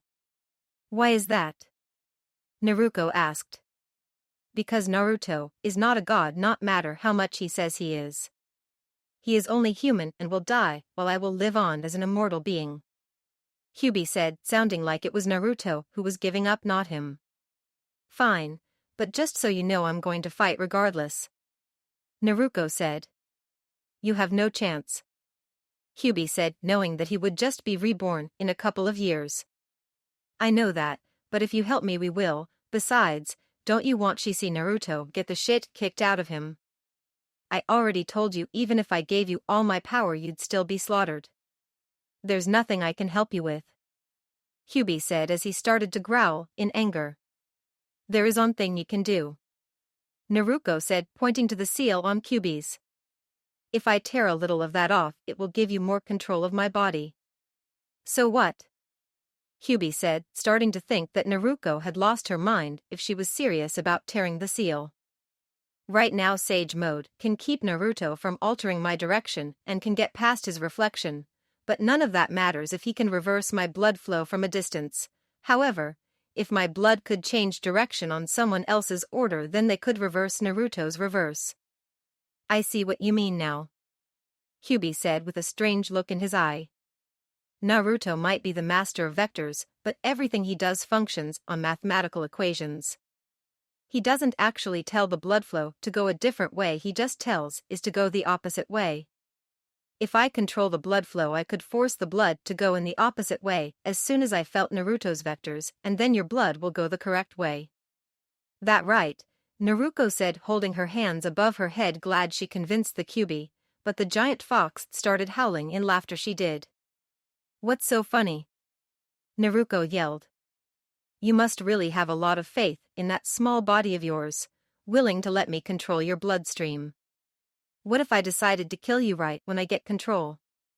Kyuubi howled. I trust that you want to see Naruto defeated more than you want to kill me, Naruko said, trying to defend her position. Sure, but what about after? Not to mention the fact that the constant switch in your blood flow would be extremely painful and could possibly kill you if I'm even a second off, Kyuubi said. I'll just have to trust you then, Naruko replied. Kyuubi stopped its laughter and all become quiet. You really are a dreamer, but I don't have much to lose in this deal, so I'll help you. It's just going to hurt my pride when Naruto wipes the floor with you. Thanks for your vote of confidence, Naruko said as she walked up to the cage and tore off the corner of the seal. Hang on, I don't think that's enough, could you do a little more? Kyuubi asked. No, was Naruko's simple answer before teleporting out of her mindscape. Naruko's eyes shot open. She was in her bed staring up at the ceiling. She thought about staying like that for a little longer, but if she did, she might have the chance to talk herself out of it. She put both feet on the ground and took a step towards the door. Then her body was assaulted with an incredible pain that caused her to lose her footing. The pain stopped almost instantly, and all that was left was Naruko's fainted breaths. It works, Kyuubi said from within her mindscape. Naruko cursed him inside her mind and got back to her feet. Downstairs she saw Kushina, who had returned early that day. She didn't talk about her visit. Kasen, I'm going out for a little bit, Naruko said. Just be back by dinner, Kushina said, not looking away from the oven. No promises, Naruko said as she opened and shut the door to a life that she could very well not return to. Naruto was still up even though the moon had creeped into the sky a few hours ago. Fu was leaning on his shoulder fast asleep, and Hanabi was resting her head on his lap. Naruto would sometimes put down his reflection if the girls wanted to snug up on him now that the threat of attack was very minimal, and it would only be down 1 or 2 seconds at the most. Naruto did not mind the girls' company. In fact, he found himself enjoying it more and more. But tonight was not the time to think about his dual lovers. It had come to Naruto a few moments ago, and just like those other strange events, there was no possible way he could know, but he did. There was someone just outside who had come to beat him. Naruto was annoyed that there was still someone who would dare challenge him, but he still finished the chapter he was on before doing anything. Naruto stood up, told the girls to go back to sleep as his movement had woken them, and walked outside. Naruto guessed the person who had come to face him was just the world's biggest idiot who refused to give up. That was fine, the world was allowed to have one of them. Naruto would just crush them and go back to his peaceful life. A white carpet adorned the ground as of last night, and it was desperately cold, but Naruto, wearing his thin clothes and no shoes, didn't even feel it. Naruto saw the figure waiting for him. Why was that person waiting for him? That was obvious. The figure knew that Naruto would know about their presence. When Naruto saw who it was, he let out a heavy sigh. Naruko, what are you doing here? Don't act like you don't know. I'm here to knock you out, Naruko said forcefully, her arms crossed in front of her. Knock me out? Naruto said, raising his eyebrows. You're not here to kill me? Don't tell me you still think you can force me to the leaf and everything will be just peachy? I do, Naruko said with a fire so great that it might have set the trees on fire. Naruto, however, was not touched by the heat and let out another sigh. World's biggest idiot. An instant later Naruto was directly in front of Naruko, with a sidekick already coming towards her head. Naruko lowered her body to avoid it, but as Naruto's leg crossed over her head, the force that should have continued on was suddenly shifted downwards. Naruko rolled out of the way just in time to see Naruto's foot crack the hard ground. Most people would have been caught off guard by that attack, since for a normal person, changing the movement of their attacks so suddenly was impossible. But Naruko had done her homework, and she would not be taken down by Naruto's simple calculations. This did not, however, put Naruko at a significant advantage. The Alliance had certainly been educated about Naruto too, and they still ended up smears on the earth. Naruko summoned one of her 3 clones from Mount Myaboku to active her Sage mode. Naruko's plan was simple, but she had high hopes of it working. Naruto might seem like the perfect human, but he wasn't that fast and he wasn't that strong. His vectors just make it look that way. If Naruko could just hit him with one really strong punch, like a Sage mode punch, then it should be enough to knock him out. If this worked, Naruto would have never even gotten the chance to create his wings. Naruto looked at Naruko's new form with a hint of contempt. It was a vector he didn't know, which was already bad since he couldn't reflect it, but it was made double worse since the aura around her wasn't close to anything he knew. It looked like chakra, but there was something about it that made it fundamental different. In hindsight, it should have been obvious that Naruko would have had some way to get past his reflection, but it was still irritating. Naruto stood there as Naruko shot towards him with speed she hadn't had before. Naruto made sure to watch Naruko very closely, since observing her would lead to what vector that aura was. That was the reason Naruto only barely dodged her attack, since he wanted to be close enough to feel the technique. Naruko passed Naruto from the side, her attack missing Naruto by mere millimeters, except she was smiling. Then Naruto felt it. The punch Naruto knew he dodged hit him in the face. He was sent tumbling backwards with such force that he crashed through a tree before coming to a stop. Naruko was about ready to jump with happiness. Naruto had done exactly what she thought he would. He had been too greedy when trying to figure out her technique, and now he was paying for it. Naruko hoped that her punch had been enough to knock Naruto out, but a god wouldn't go down that easy. Naruko heard snowing being moved as Naruto got to his feet. He had blood dripping from his mouth and his forehead, but other than some dirt stains on his clothes he looked perfectly fine, something that was strange since the tumbling he did should have given him a few scratches at the least. "I'll admit," Naruto said, brushing the snow and dirt off his clothes, "you got me good on that one, but don't think it will happen again. You see, the more you attack the more information I get, and if your attack connects then I get even more information, though I prefer if it didn't. The point is that attack allowed me to figure out that technique's extended range." Naruko's face twisted into anger as she saw Naruto get back up so easily. "Why are you so mad?" Naruto asked. "Oh, was that attack supposed to knock me out?" Naruko's face twisted even more as Naruto hit the jackpot. It was a valiant effort, but Tsunade tried the same thing and it didn't work. It's actually quite funny since not too long ago that would have done the trick, but since my chakra is so dense now it acts like armor inside my skin.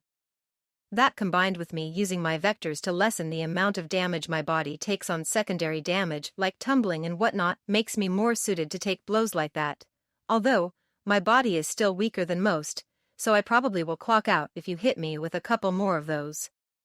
Naruko rushed Naruto again. She used every kick and punch she knew, hoping Naruto would slip up and fall into her extended range, but staying true to his word he was doing the bare minimum to dodge her attacks. All the while he was speaking in a machine-like tone. "It's definitely chakra-based. It also appears to be degrading." There was also the fact that Naruko used a clone, which leads to the conclusion that Naruko has no way to produce this chakra on her own, or she is at least not able to produce it in battle. While he was talking, 4 cyclones erupted from his back. They attacked Naruko like an extra pair of hands, but Naruto wasn't the only one who could dodge ridiculous attacks. The cyclones were fast, but they could not match Naruko in her Sage mode. She weaved in and out trying to attack Naruto in the process. There was one thing Naruko noticed. Ever since those cyclones had come out, Naruto's awareness of her extended range seemed to have lowered. There was a few close calls where Naruto had moved to dodge, but would have still been clipped by the invisible attack. Only at the last second would Naruto seem to realize and adjust for it. It wasn't strange for this to be happening. Naruto offense and defense were based on equation. Every time he had to dodge, he would run an equation to calculate Naruko's extra range. When he was just dodging, he only had to focus on that one equation, but when he brought out cyclones, he had to split his focus to run their equations too. But even though it felt like Naruko was getting closer to hitting Naruto, she knew that Naruto could probably jumble 20+ equations and still be able to avoid all her attacks.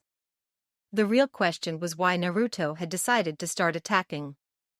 Even if it was minuscule, adding any extra equation would increase the chance of being hit, so why would he risk it? He already determined that Naruko's Sage Mode was on a time limit, so the best option would be focus all on evading until the time run out. Naruko tried to figure out why, but Naruto already put it into action before Naruko could get to her second theory. A cyclone came at he just like they had been, but this time when she dodged, she was hit in the stomach by another cyclone. She flew through the air, but Naruto hadn't done all that work for a simple attack. He shot towards Naruko faster than she was moving. Naruko couldn't dodge in the air, so all she could do was block as Naruto's fist smashed into her crossed arms. Even with her body enhanced with Sage Mode, her bones creak at the tremendous force. Her flying speed easily tripled as she smashed through several trees before coming to a stop. Naruko's whole body was stinging as she got to her feet. Naruto's attack had made her only successful attack look like a light kick in comparison. "I bet you're wondering how you got hit just then," Naruto said with all the passion of a politician. "By attacking you with all those cyclones, I analyzed how you dodged, then created a database of the most likely position you would dodge to when confronted with a certain angle of attack. So I attacked you with one cyclone and then had my other three head to the top 3 positions you were likely to go to. It was the third most likely position, by the way. You sure do love to explaining thing," Naruko said, annoyed at what she thought of as Naruto's bragging. "Information and experience are the best things you can get from any battle. When I took on the brats, I found that I rather enjoyed teaching," Naruto said, really sounding like he was lecturing. "Doesn't explaining everything put you at a disadvantage?" Naruko asked. "Maybe if it was a jutsu with some kind of trick to it, but this is math. All I did was show my work," Naruto said. "Then I'll just change my thinking and dodge somewhere I normally wouldn't," Naruko said as she charged Naruto. The cyclone came and Naruko dodged, and then she was blindsided by another cyclone. That was truly sad to watch. Did you really think you could change all those years of training and your own dodging patterns just like that? They're embedded in your body by now. They won't change just because you willed it. That was first position, by the way," Naruto said as Naruko was eating snow. "Damn it," Naruko said, pulling her face out of the dirt. "Stop acting so cocky. You're go 5 minutes, 9 seconds," Naruto said, cutting her off. "What? 5 minutes and 9 seconds, that's how long it takes for your technique to completely degrade." Naruko looked down and realized her Sage Mode was gone. She looked back up and saw a small storm of pebbles heading her way. Without her Sage Mode, she didn't have the speed to avoid them, and they were easily going fast enough to pierce her skin. She looked for salvation and was actually able to find it in the form of a downed tree that she herself had knocked over when Naruto had punched her. Naruko dove to cover, hoping the pebbles would fly over her, which most did, but a few shot right through the fallen tree and priced Naruko's side. With blood now soaking her shirt, she fumbled through the hand's side required to summon her clone and get her Sage Mode. Once that was done, Naruko realized how quiet it was. Naruto hadn't launched another attack, even though he had more than enough time to do so. Seconds passed and Naruko realized that this was just draining her Sage Mode. She peeked over the fallen tree, then there was a bare foot in her vision, then she felt her nose break. Naruko reeled back as her nose burst with blood.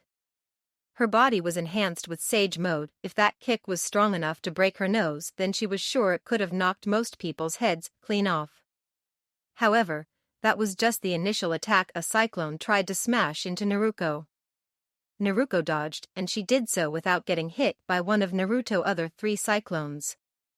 It wasn't anything special Naruko had done, it was just that her mind had been in such a panic that she got lucky and didn't dodge into one of the 3 most likely places. Naruko, knowing how luckily she got, created 2 clones with a plan in mind. Naruko and her clones created something that she hoped could change the tide of the battle.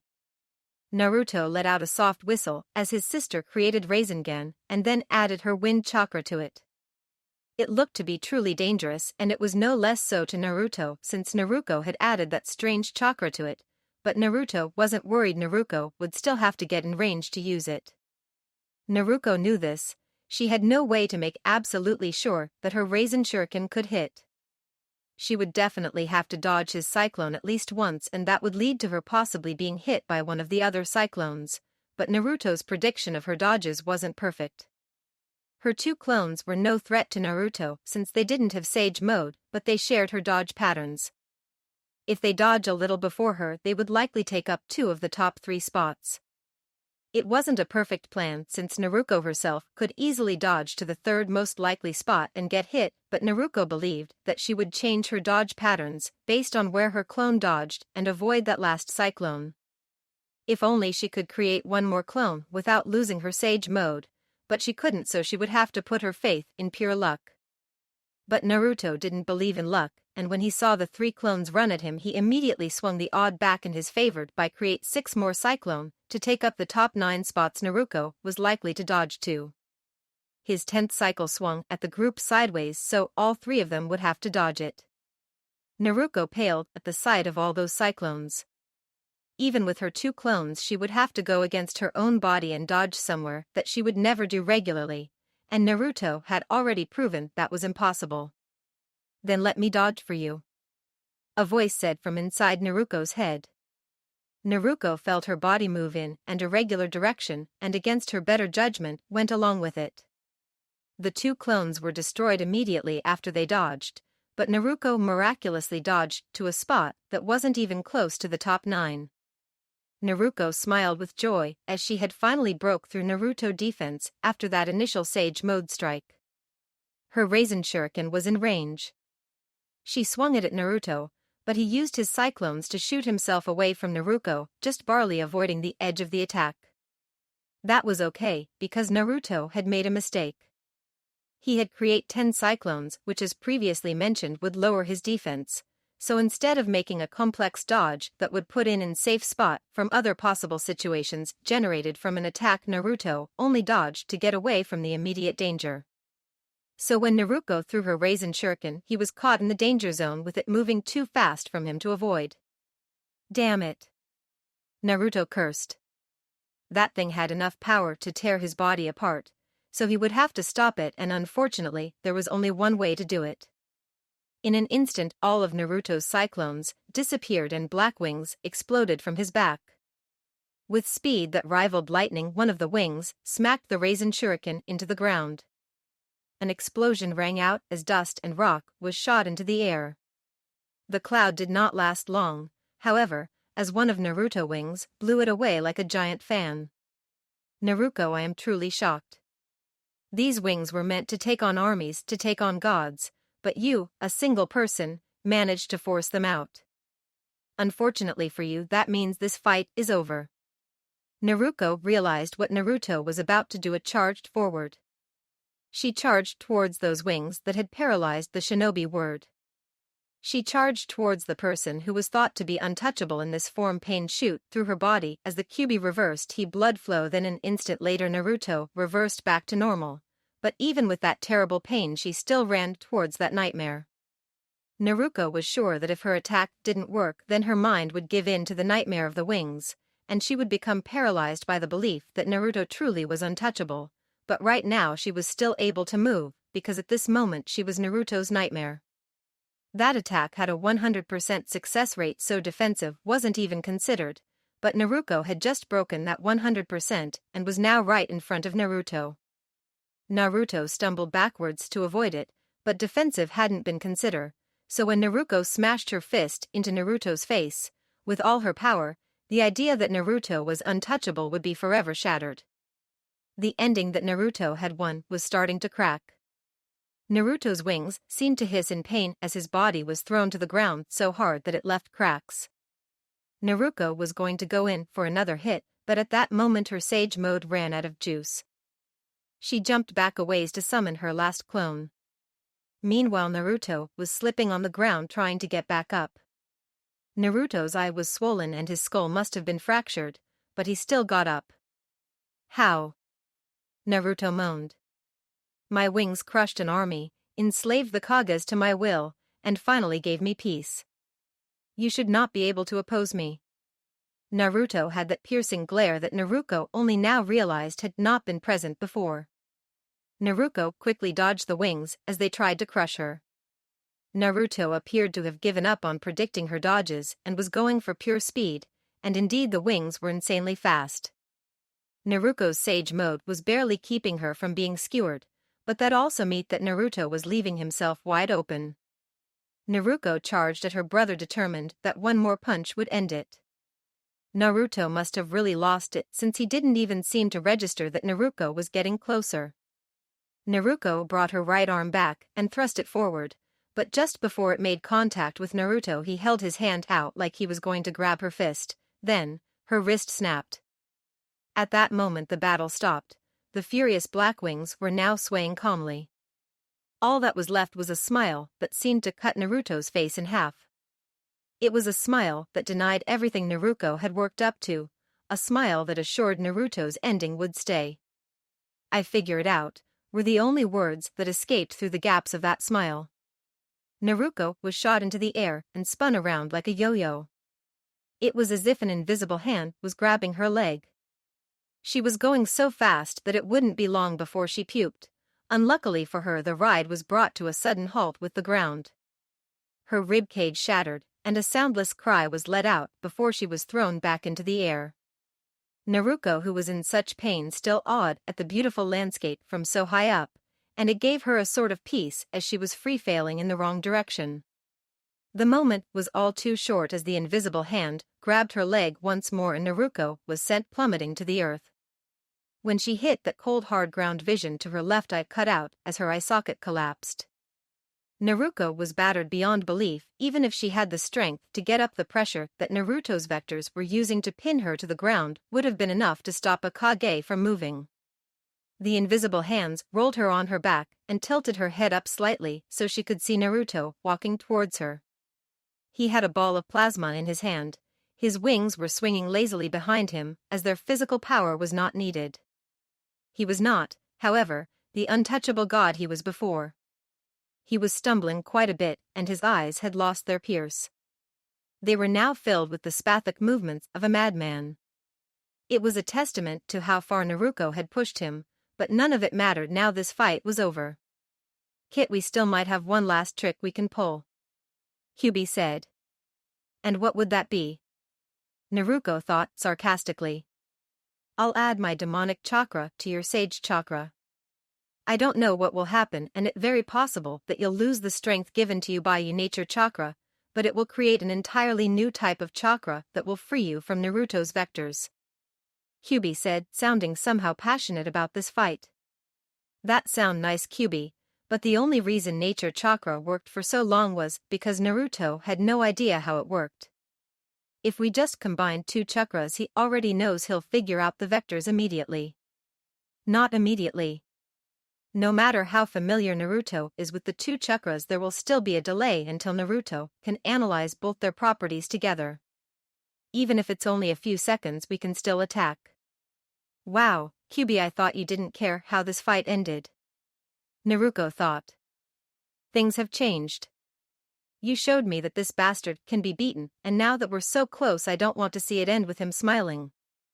Kyuubi screamed for the first time in its life. Even if I could leave Naruto's vectors for a moment, I'm still too weak to stand. Then I'll help you. You gave me a little bit of control of your body, I can move you a little, but it will all be pointless if you don't try to. Naruto was nearly on top of them when Naruko spoke up. Fine, let's do it. Suddenly the chakra around Naruko took on a slightly red tint, and Naruto felt himself lose control of her. So you've enlisted the help of the Kyuubi. Hate to say it, but this will only prolong your life a little longer. Naruto said and immediately started to break down Naruko's new combination by combing his own equations. With an unreal sense of pain, Naruko made it to her feet. Then like a robot she held her left hand out and started forming a Rasengan, then it turned into a Raisin Shuriken. She did not use clones, but she hadn't made the Raisin Shuriken by herself, she had the help of a friend. Then after a little of the newly formed chakra was added, Naruko ran with all her strength. Her joints screamed in protest, blood oozed from her body even faster, and the feeling of vomit was creeping up her throat. The Kyuubi's power was the only thing keeping her on 2 feet, but Naruko would not drop now. Naruto was already halfway through when Naruko started her change. Naruto wouldn't finish in time, so something had to be done. Naruto held up his own sphere of destruction and ran towards his sister. Her new chakra splice was a pathetic technique that Naruto was positive he could crush with his plasma. This new chakra was weak, it had now battle ability, it drained energy way faster than normal, and it was hard to use, yet Naruko had faith that her weak retort could go against Naruto's strongest creation. The two siblings clashed and an earth-shattering noise rang out. The crater wasn't nearly as large as it should have been, Naruko realized, as she was once again on her back, her sage mode and left arm gone, but the destruction was not nearly enough to match the power. The snow on the edge wasn't even melted, which could only mean one thing: Naruto had used his vectors to contain the damage done to his yard. Then the devil appeared as he moved from the left side of Naruko to the right. Naruto's wings were gone, disbanded after they were no longer needed, but the fear hadn't left. Naruto was unscathed from their exchange, and the murderous look in his eyes had taken on a whole new appearance as his hair was plastered to his face, letting Naruko only see slits of red. He walked towards her, prepared to end something that should have never lasted this long. Naruko had no more tricks left to play, all she could do was wait. She was very tired and could barely keep her eyes open. Maybe she would fall asleep and be spared seeing her death. In the end she did choose to shut her eyes. It was dark but peaceful. Naruko had no way of knowing if she was still alive and this was just dream or if this was the afterlife. It didn't matter either way, if she wasn't dead she soon would be. There was nothing but darkness, so there was nothing Naruko could really do but think over her life. It had its up and downs, but Naruko was satisfied. She had made amends with her family and had gotten Mito back. She had, or at least felt she had, helped people across her ninja journey. She also had fair share of regrets. She cursed herself for chasing Mito away in the first place. She cried for all the friends she couldn't save, and her biggest regret, although it might have been biased since it happened so recently, was losing to Naruto. Naruko guessed she shouldn't complain, winning had always been an unattainable dream. But she had gotten so close, closer than anyone ever had, and she should be content with that. But are you? A voice whispered from nowhere. What? Naruko said as she frantically scanned the horizon. Are you really okay with losing? Of course not, but what else was there to do? I lost, end of story. I tried my hardest, but Naruto really is unstoppable. Is he really unstoppable? Did you really lose? Did you truly try everything? Exhausted every last option? Yes, Naruko said weakly, but this voice had cast a shadow of doubt. What if there was something she could have done? She thought back to those very last moments. The pain of losing her left arm. The devil walking towards her. The way his hair was blown back into his face to show her those red slits of death. The wind. The wind shouldn't have been blowing his hair. His reflection should have stopped it. Something was wrong with his vector control those last few seconds. Exactly, the voice said, having heard her thought. Then there's still a chance. Naruko said, her face lighting up like a Christmas tree, but suddenly the lights went out. But what if it's already too late? What if I'm already dead? Try to open your eyes and find out. I'm scared. Don't be. The worst that can happen is you'll still be here. That wasn't what Naruko was scared of. But in the end she took the voice's advice and closed her eyes to try and open them in the real world. Right before she opened them she realized whose voice that had been and felt stupid for not recognizing it. Thank you, she whispered. She opened her eyes and she was back where she was, and miraculously no time had passed. She was still in horrible pain, but it didn't seem to matter anymore because she could see the things she hadn't noticed before. The way Naruto's clothes were moving with the wind. The way the crater she was in was serrated as the edge, like Naruto's power, had become unstable, but the most important thing she noticed was how Naruto didn't notice these things. All his attention was focused on Naruko. He didn't even realize he was shaken because of the cold. He had no idea his ultimate defense was malfunctioning. But why was his reflection not working? It was because of Naruko's Raisin Shuriken. It didn't hit Naruto directly, but it had the power to damage cells on the micro level. It must have damaged the chakra cells on Naruto's right side, which in turn screwed up his equations and shut down his reflection. However, all this would have been worthless if Naruto had realized. Normally repairing damaged cells would have been impossible, but Naruto had only lost his reflection since it used all of his chakra system. In theory, Naruto still had the power to control vectors on his left side, and his vector control could work on the micro level to fix the damaged cells. In the end, Naruko could grasp victory due to sacrificing her left arm and being incredibly lucky that she had pissed Naruto off so much that he couldn't tell the damage to his own body. This was not something that Naruko could ever recreate. The stars had aligned to give Naruko this chance at victory, and she'd be damned if she threw it away. Naruko didn't have the strength to stand, so she pushed off the ground, sending incredible pain through her body. She was more or less falling towards Naruto, with her arm behind her ready to punch. Naruto gave a slight chuckle at her last attempted. Her arm was moving so slow and had no force behind it, it could hardly be called a punch. All Naruto had to do was move his head slightly and Naruko's arm went over his shoulder. If Naruto had just stood there and taken the punch, believing his reflection was still active, then he would have won that day, but for whatever reason fate had favored Naruko that day. With a broken wrist, Naruko would have hardly been able to build up enough strength to knock Naruto out, but when Naruto dodged, she wrapped her arm around Naruto's shoulder to give her the needed support to even stand. Naruto's face froze as he realized that his reflection was down, but at that point there was nothing he could do. With Naruto supporting her body, Naruko brought her head back and let out a scream that must have sounded like pure freedom to anyone who heard it. Naruto. Naruko's forehead smashed into the bridge of Naruto's nose. His eyes rolled back as blood burst from his nose and both he and Naruko fell to the ground. Naruko listened for anything, fully expecting Naruto to get back to his feet and crushing the last hope she had, but it never happened. Naruto was out cold. Once Naruko realized this, she let out a sound that was the closest thing that could resemble joy in her state. It was possible Naruto could be beat. Sure, an unbelievable amount of luck and coincidence had to happen, but it was possible. Even with her body beaten and torn apart, Naruko couldn't be happier, until she felt cold hard metal touch her neck. In her excitement, Naruko had forgotten something very important. I never thought anyone would actually be able to beat Naruto, but look at this, you actually did. I beat that. You were having a celebration ready to announce to the world that Naruto was down for the count. That would be really bad for us if you did that. Luckily no one will ever have to know. I'll just kill you and Naruto can take the credit.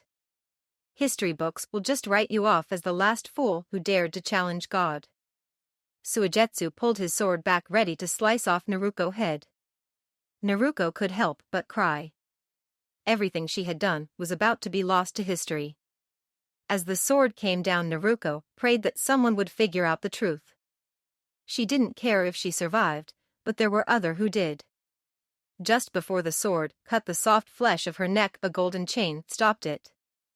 Naruko looked with her one good eye to see her sister, mother, Jiraiya and Kakashi all standing there.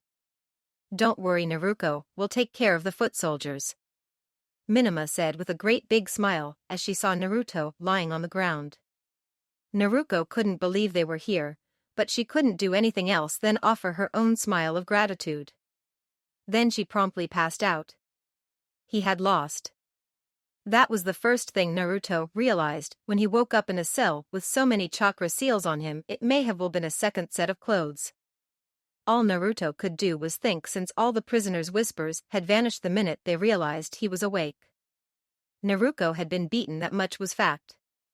People could argue that it was all luck, and it was true he had made blunders that lead to her victory, but no matter how many mistakes he made, Naruko would have never won if she didn't have the skill, the plan, and the determination. What Naruto was thinking about wasn't the fight itself, but how he should react to his lose, and the strange part was he didn't care.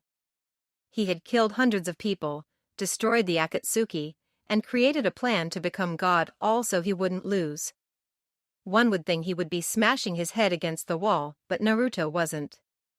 He had lost, but he didn't feel any different. What had he been so afraid of? Naruto would have to do some more thinking before he found the answer, but before he could do that, one of the prisoners finally opened his mouth. "Are you really a god?" Naruto gave a soft chuckle.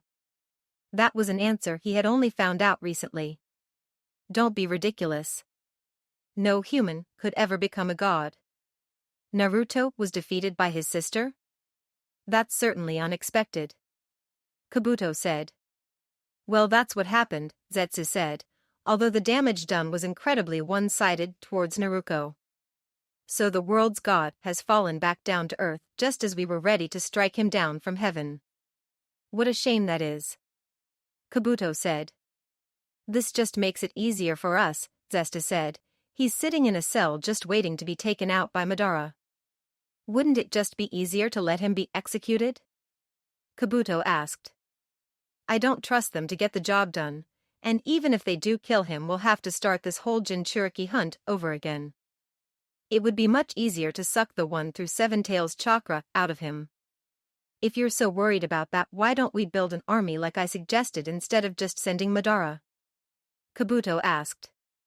If Naruto and Madara really do end up fighting, then no amount of ninja, even if they're Kage level, will have any effect on them. The two of them are just too strong. Besides, we can't gather that many bodies without drawing suspension. You seem to have already forgotten that Naruto was just taken down by a bratty girl. Kabuto said, having to once again butt head with Zetsu. He got us there, Zesta said to himself. Yes, he did indeed lose, but I wonder about that fight. Even when we were watching, something seemed off. I told you we should have gotten closer. If we had done that, we would have been caught up in the blast. Not to mention when his wings came out, he would have noticed us instantly if we were any closer. I just wish we could have heard what he was saying when Naruko collapsed. Can you two stop fighting?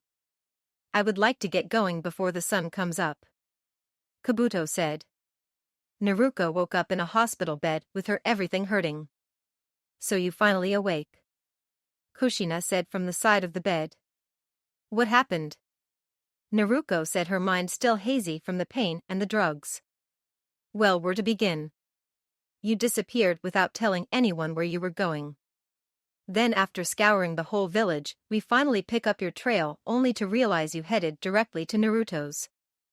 Jiraiya and I got Kakashi and Minima and raced after you as fast as we could. Skip ahead a little bit, and we arrived just in time to see you headbutt Naruto and Suigetsu, almost cutting your head off. Did I miss anything? I don't think so. Naruko replied. Oh, wait, I did. Do you know how much trouble you're going to be in once you leave this hospital bed? Naruko's face lost all color. But I beat him, so shouldn't that get me rewarded, not punished? I'm sure the Kages will think of some meaningless title to give you, but as your mother you'll be lucky to leave your room once a month. Kushina said with a smile that didn't match her tone. Naruko sunk into her bed wishing she had never woken up. What's going to happen to Naruto? She asked. That's up to the Kages to decide. Once they heard about Naruto's defeat, they all rushed over here screaming for his head. Kushina said, looking very sad. But Jiraiya will stop them, right? Naruko asked. He's trying, but the only defense we can put up is keeping him alive to study his powers and possible recreate them, or, Kushina had a look of disgust as she spoke, have him impregnate some women to see if his powers are genetic. But, neither of those options are looking good, since the other villages are afraid that we're just using that as an excuse to mass-produce vector control ninja. They rather just have Naruto's power die with him. But the alliance broke up, they shouldn't be able to call the shot in the leaf. Naruko said, sounding like she was pleading with Kushina. The alliance may have been destroyed, but every village has more than enough reason to call Naruto an international terrorist.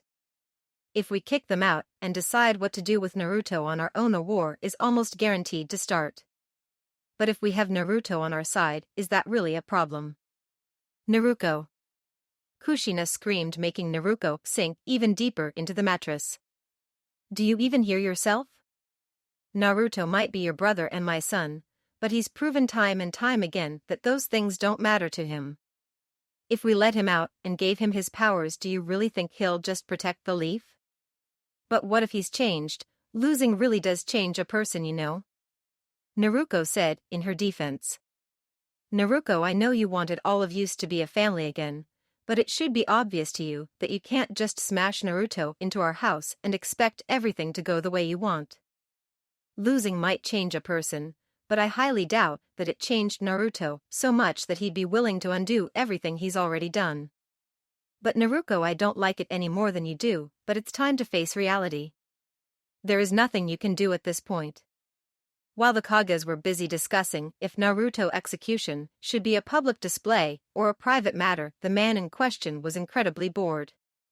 Apparently, the other Kages weren't satisfied with Naruto's previous arrangements, so he had been moved away from the main population.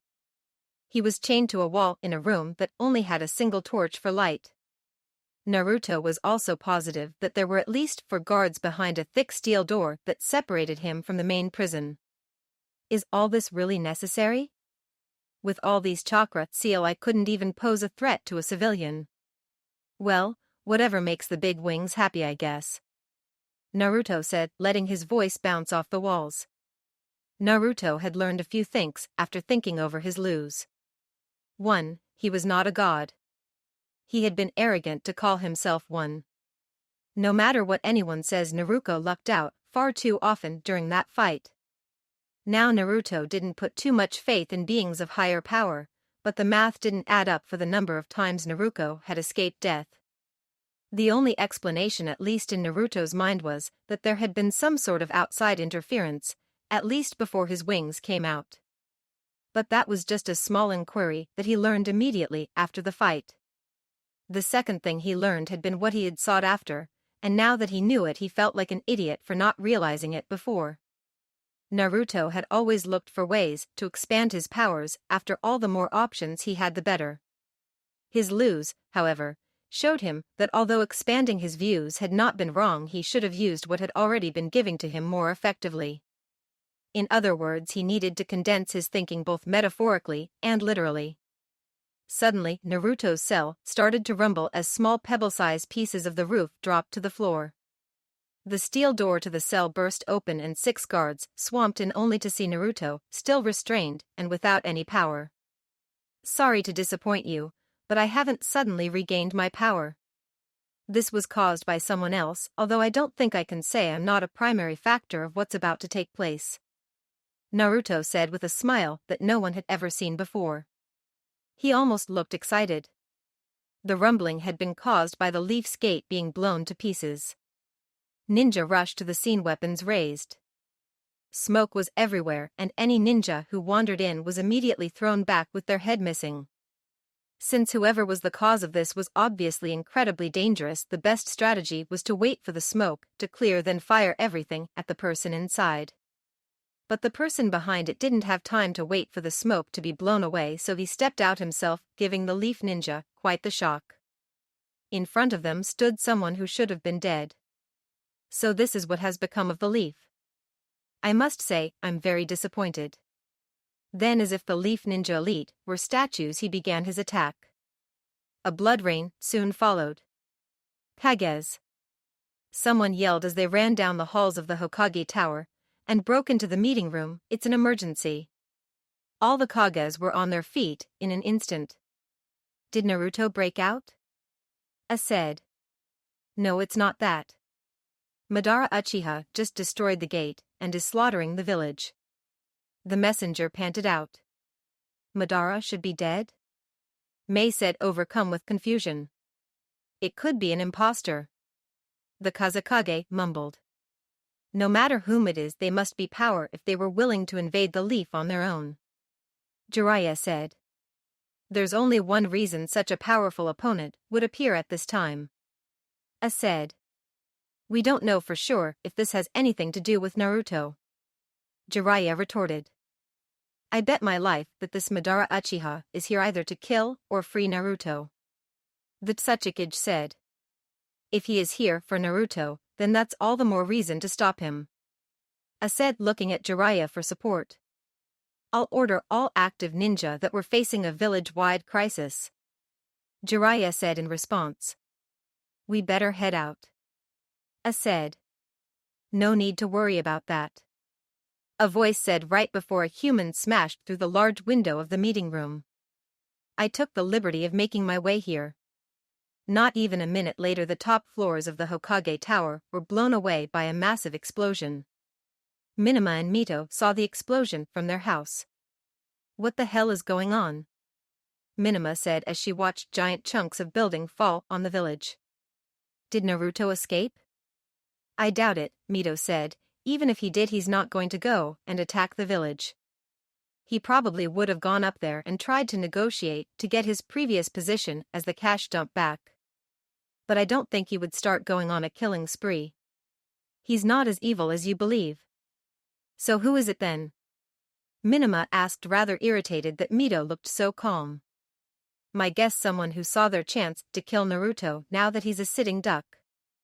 Mito replied. Maybe someone from the Akatsuki or even farther back in his past, like someone associated with Orochimaru.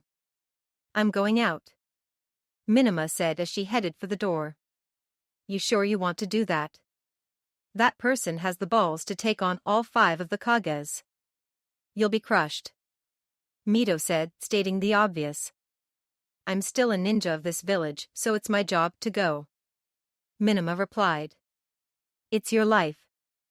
Mito said, sounding uninterested, but Minima saw the slight look of worry on her face, and that was enough to send Minima out the door with a smile. Once she was gone, Mito leaned on the window watching the war zone take shape. Honestly, if you had half a brain, you realize that whoever this person is has to be at least close to Naruto in level. The best plan would be to let Naruto out so can take care of this problem. At least then, he has somewhat of an obligation to not destroy the entire village in the crossfire, but as always politics would get in the way of that. Mito may have gone to free Naruto herself, but the guards would stop her immediately, and with the chakra seals she wouldn't be able to fight back. But the more imposing issue that was keeping her away is the fact that she betrayed him, and facing him would be way too much for her to handle. It was a stupid reason, and Mito knew she was hiding behind her fears, and she would have felt a lot worse if she didn't know for a fact that there was a person in the village that would free him no matter what. And it just so happened to be a perfect time to attempt a jailbreak. The smell of blood hit Minima hard. She had to slow down, afraid that she would accidentally step on one of the many bodies that lined the street. Minima had seen bodies and blood before, but these bodies were mangled. Even when Minima saw Naruto tear people's arms off and caused their bodies to explode from the inside out, she didn't feel this sick. It might have been because most of bodies were civilians. The look of their face was nothing like what a ninja had when they died. These people hadn't been prepared to fight, they hadn't risked their lives before. They were innocent. All they could do was run away, but they were still slaughtered. Minima couldn't stand the sight. Whoever did this was going to pay. As Minima swore this to herself, something flew past her and hit a building behind her with a mushy splat. Almost against her will, Minima looked over to see who that poor person was. The Kazekage's body, just as mangled and beaten as the rest, was imprinted on the side of the building. Naruto could hear the explosions and rushing of feet, but other than that he had no idea what might be going on outside his cell. He could guess that it was some attempted by Zetsu to kill him, but he also knew it couldn't be Zetsu himself, so who did Zetsu enlist? Come on Zetsu, why don't you just tell me who it is that's causing so much havoc upstairs? No response. Come on Zetsu, I know you're there, getting into my cell would be easy for someone like you. Why don't you come out and try to kill me yourself? I can't exactly fight back. Naruto said. No response. Fine, stay in the walls or the floor and let you puppet do all the work. This time there was a response, but it wasn't for the walls or the floor. Instead, it came from the door as it opened. You haven't been in here that long. Don't you think it's a bit early to be talking to yourself? A young female voice said as she entered the cell. She was obviously an Uchiha with her long black hair and Sharingan already active. By her appearance she couldn't have been older than 8, but Naruto knew a little better to take information based on appearance. Are you here to mock me, or save me, Hitomi? Naruto said. The young girl sighed. So you did know. In a puff of smoke the henge Hitomi had been using disappeared.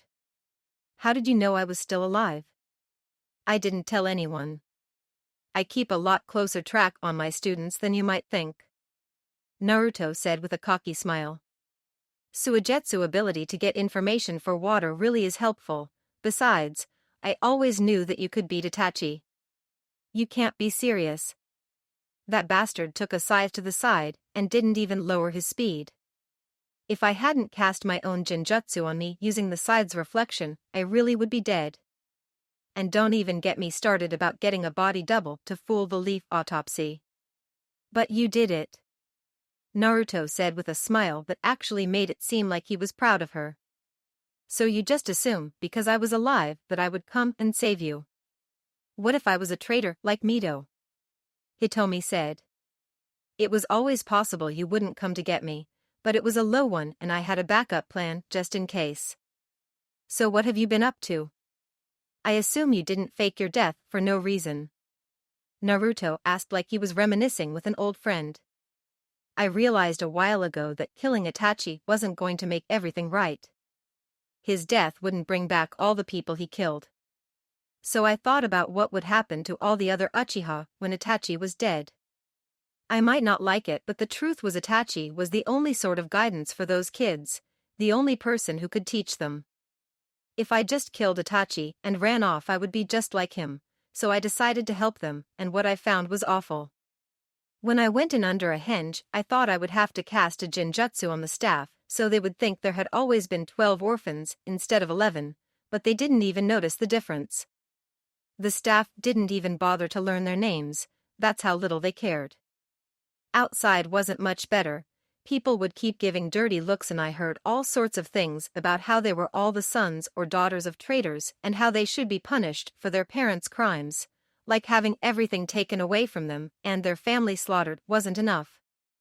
You should have seen the look on their faces when I suck in and told them who I was. They were so excited to hear about my adventures outside the leaf. Even the 2 kids who were on their last year of the academy were shocked to hear that I knew simple fire jutsus. So you see Naruto, I had to help them. I taught them how to be ninja and treated them like actual people. I'm sorry of abandoning you. Naruto listened without saying a word. He accepted Hitomi's reasoning without issue. Did you think I was mad? I'm not mad whatever reasoning you had if you felt strongly about I wasn't going to stop you. I didn't even mind that Mito straight up left to join the other side. I don't hold grudges over that kind of thing. The only thing that Mito or you need to worry about is if you ever directly go up against me I won't hold back. But considering you went out of your way to help me I don't think you need to worry about that. Thank you, Hitomi said, water slightly building up in her eyes. Is there anything else you need to tell me before you break me out? Naruto asked.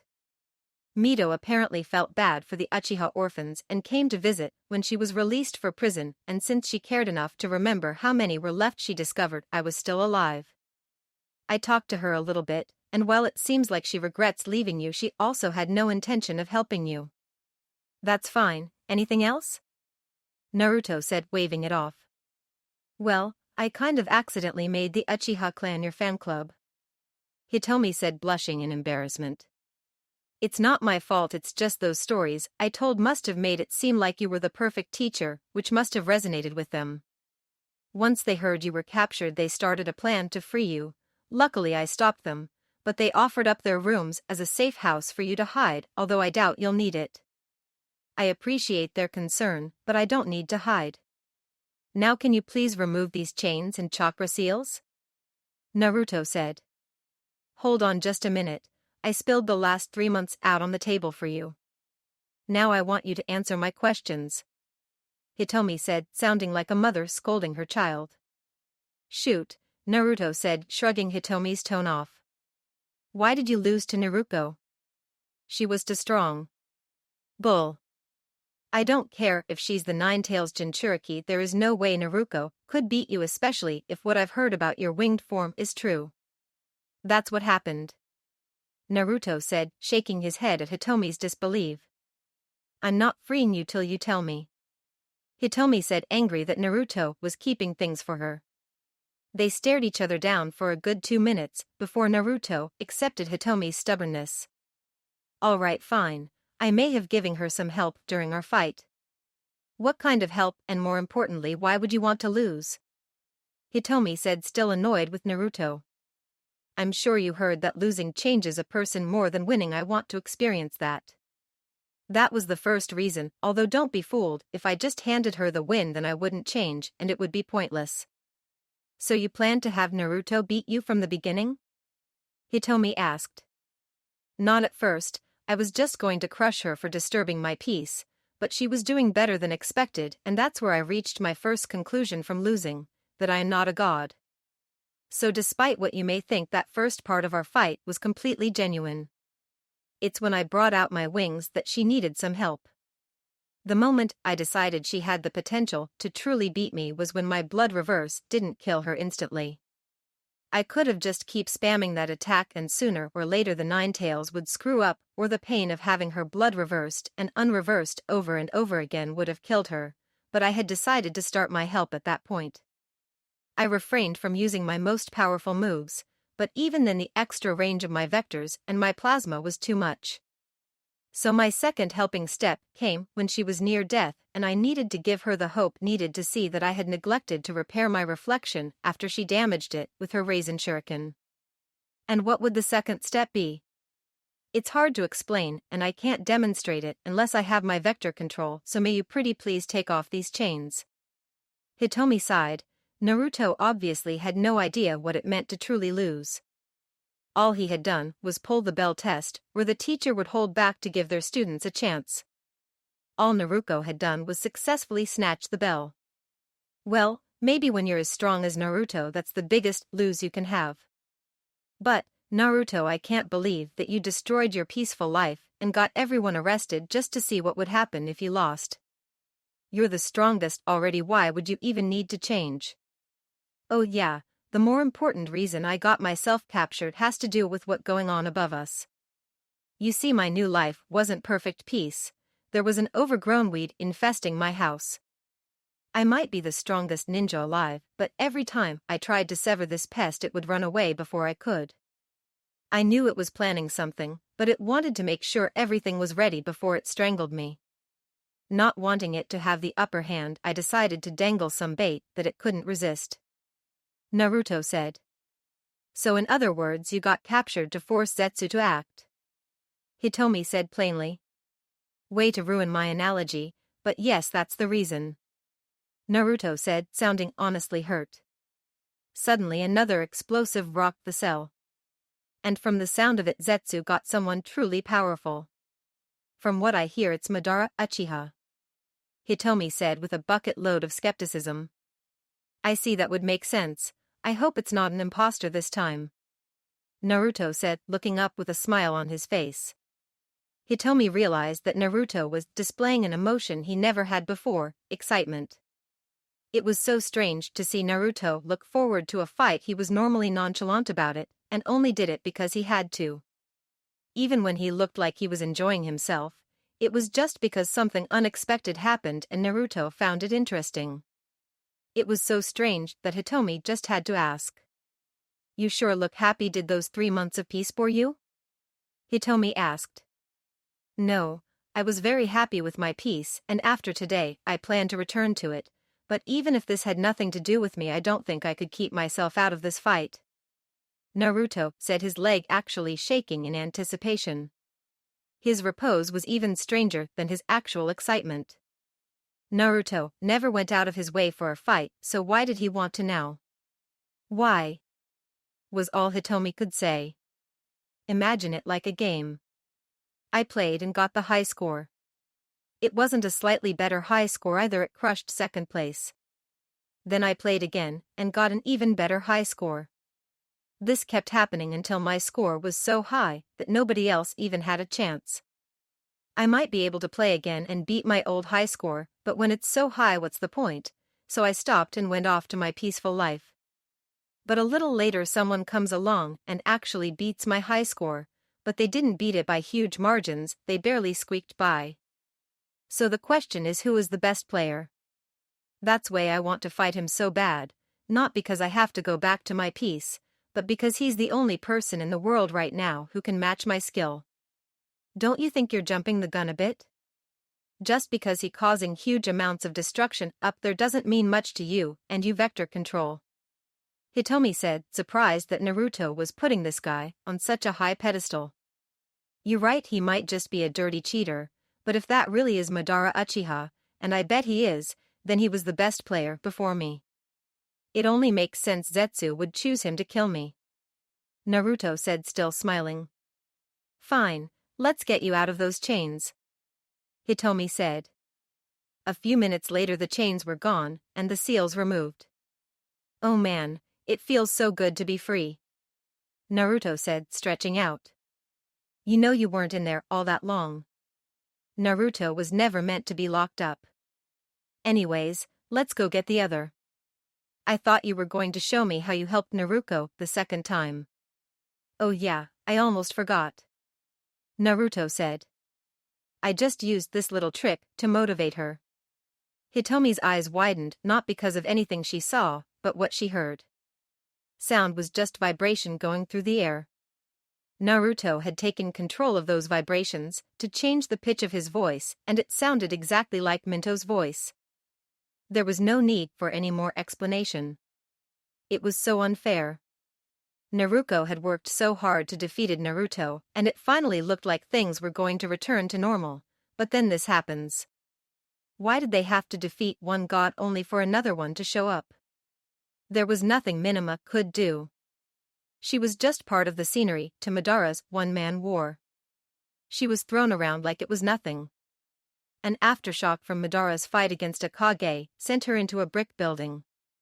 Minima dropped to her hands and knees. She tried to convince herself that she should stand up and fight no matter how pointless it might be, but when she saw Madara set A's barely living body on fire, her faith was crushed.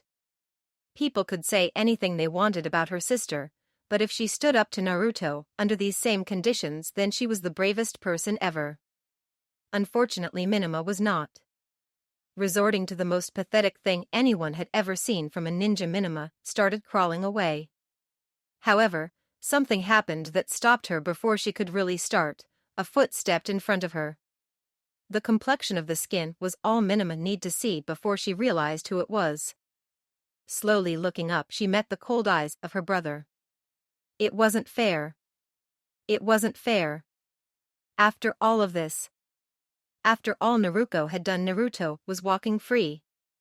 Minima couldn't help but cry, and if crawling with teary eyes wasn't pathetic enough, she did something that she knew would throw her pride out into the garbage, but it was the only thing she had left to even feel like she was giving an ounce of help. She threw her head to the floor and started begging. Naruto, please defeat him. I know this might have nothing to do with you, but please, as your sister, will you please do something? You're the only one strong enough. I don't have anything to give you. Hell, I don't think the world has anything it can give you, but please, as a god, will you help these mere mortals with their tragedy? She had no way of knowing what expression Naruto had, but the fact he hadn't moved yet gave Minima some hope. Then, as if she had interrupted his favorite show, he spoke. I may not be a god, But do you really think your begging is so important that it will cause me to act? Minima face drained. He wasn't going to do anything. They were all going to die to Madara, but Naruto continued. I'm going to fight Madara because I want to fight him. Not to protect this village or anyone in it, and since I already told my group to leave, there is nothing stopping me from holding back, so if you want to be helpful, I advise you convince everyone else to do the same. After that, Naruto took a couple steps past Minima. She had no way of knowing this, but while Naruto had been speaking they had drawn quite a crowd.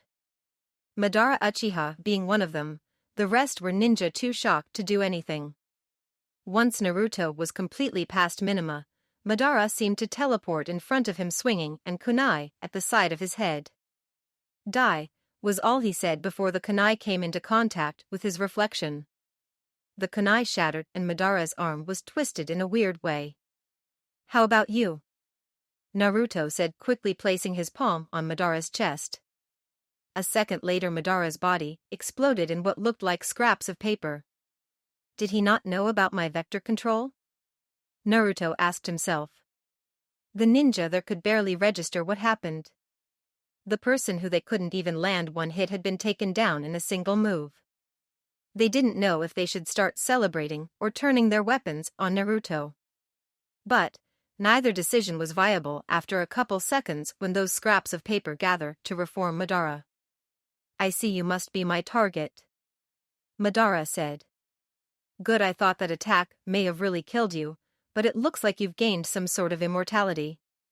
However, since I killed you so easily, I'm a little worried you're not as strong as I thought.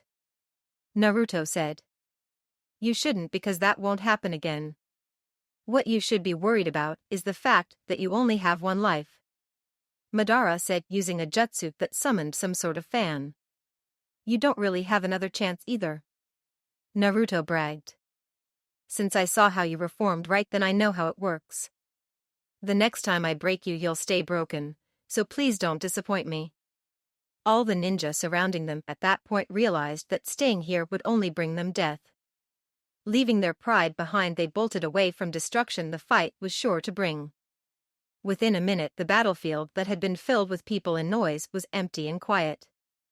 Naruto and Madara had not moved during the stampede. It wasn't that they cared about getting innocent people involved, it was just that they were chaotic variables, and on the fight of this level it was best to have as few of those as possible. At the start of the fight, Naruto had the clear advantage. Madara didn't have a solid grasp on his vector control, and unless Naruto was lying, and Madara doubted he was, then he would be able to stop Madara from resurrecting.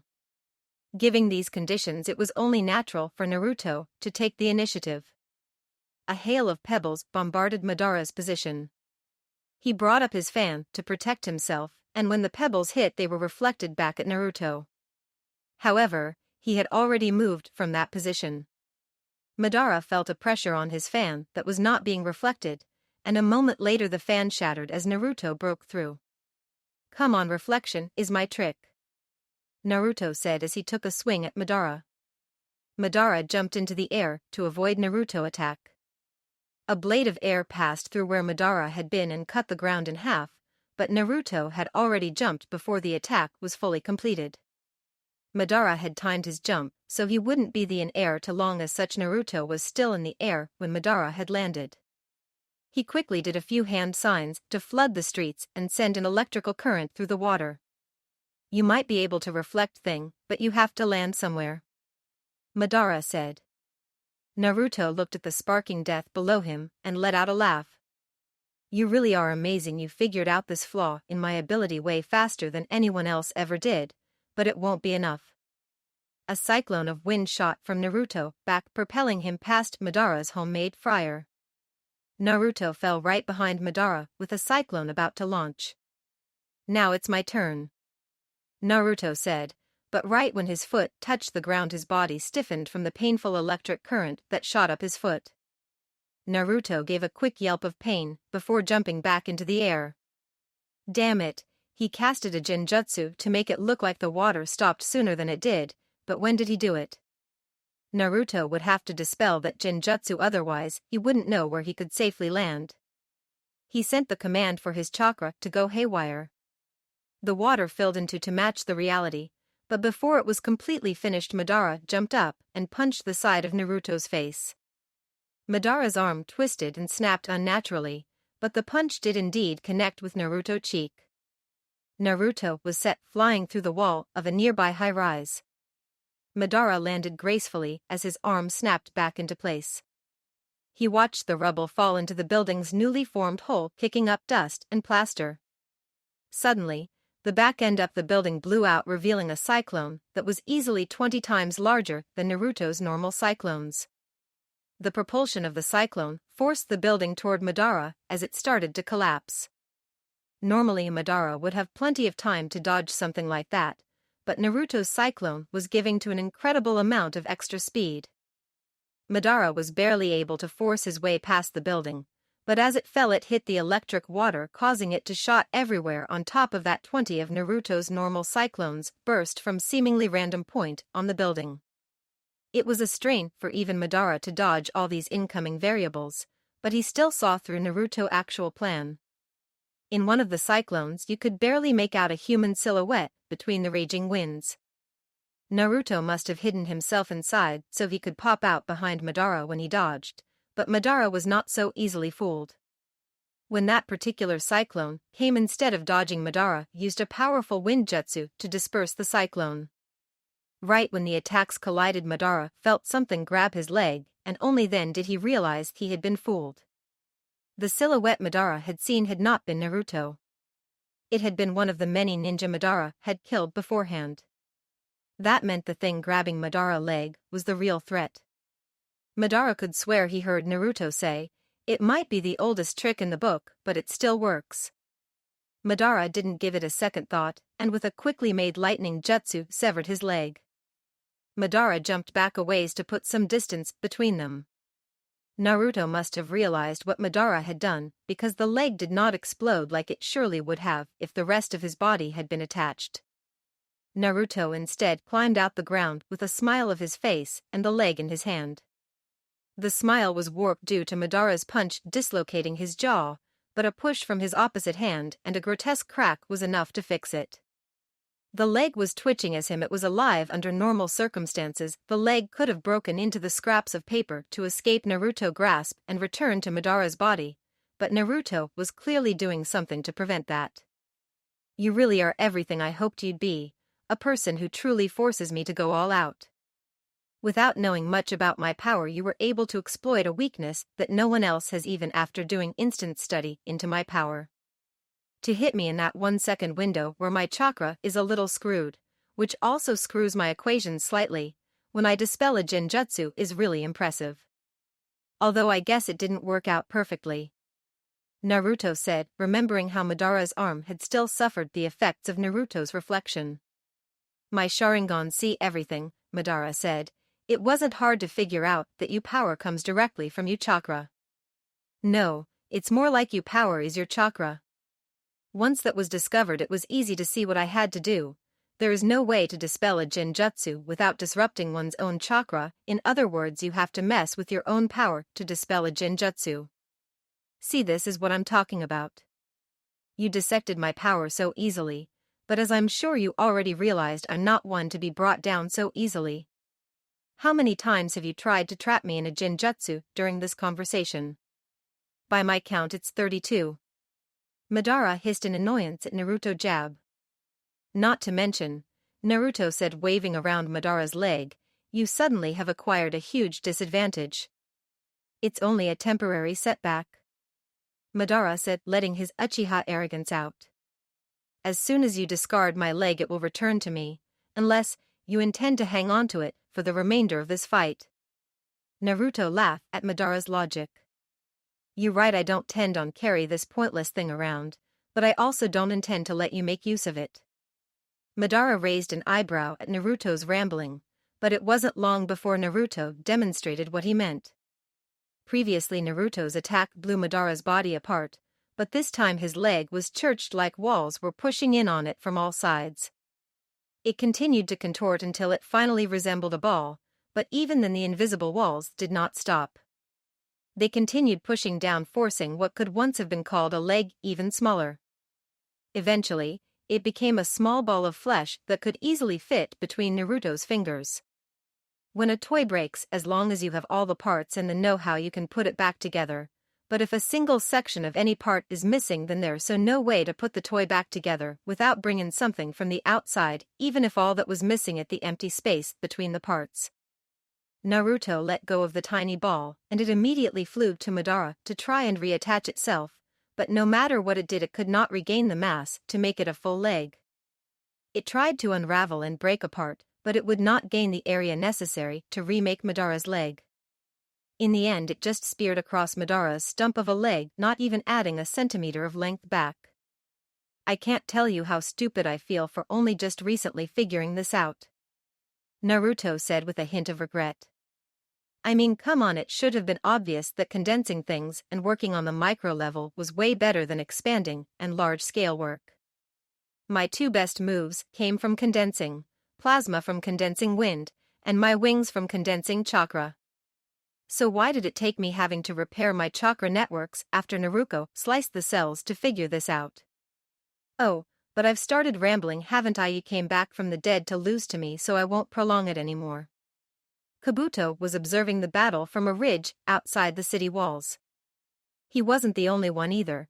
The entire population had been evacuated, even the surviving Kages were outside the city limit.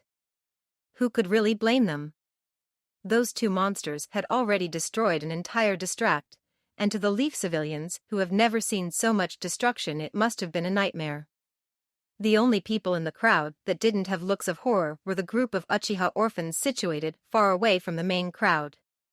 They appeared to be cheering for Naruto, while the rest of Naruto allies were watching the battle with the utmost intensity.